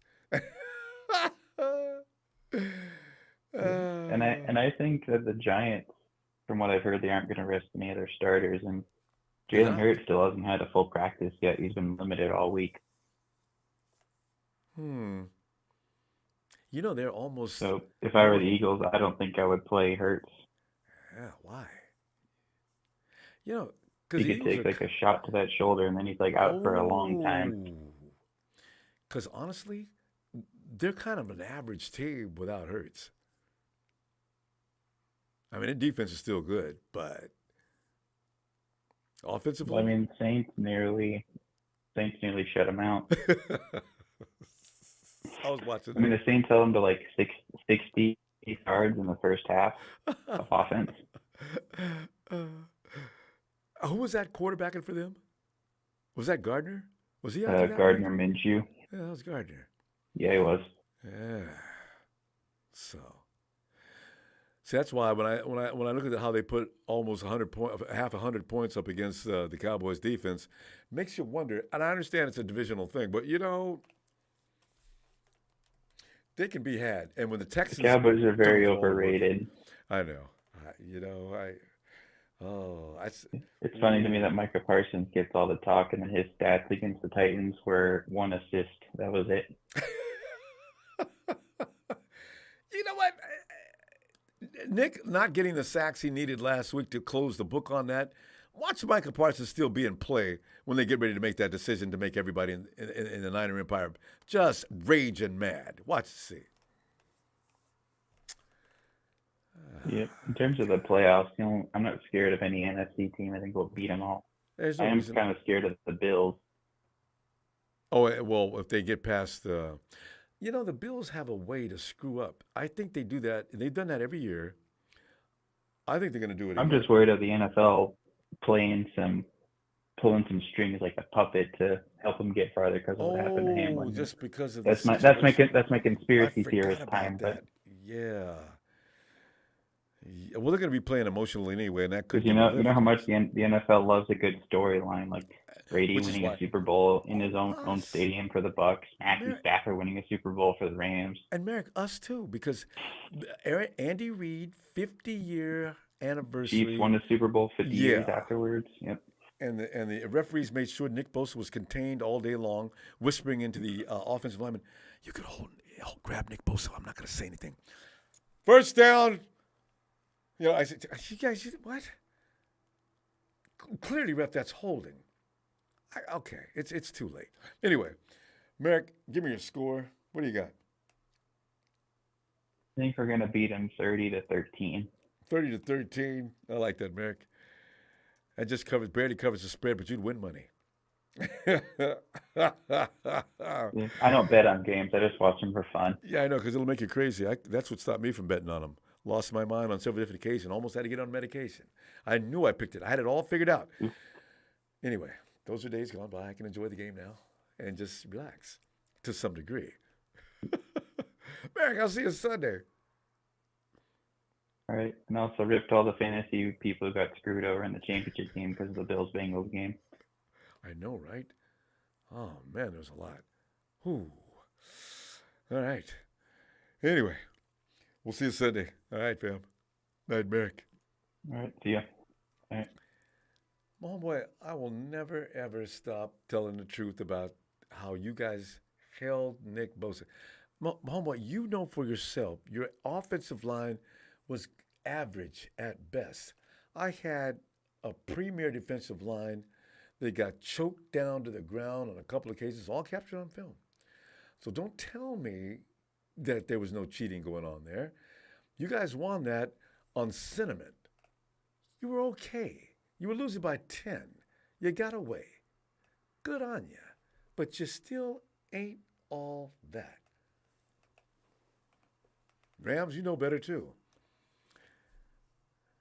The stars are lining up for the 49ers this time, though. Just like the stars lined up for the Chiefs that year and then lined up for the Rams last year. Things are looking right for the 49ers this year. Well, I hope we do see you. If you don't think the 49ers are going to come in with a mad on to play the Chiefs, I hope you do get past. I actually hope you get past the Bengals. I don't hate on them. But I'd pay extra to get your ass in the Super Bowl this time with a healthy team. That's too much to ask for. Anyway, fam, thanks for the contributions tonight. I can't wait till Sunday. Be sure to subscribe, as Casey made a joke about my subscribers compared to Grant Cohn. Casey! And I love me some likes. And we got this game this weekend. You know we do. Let's go get them. I'll see you Sunday. I know.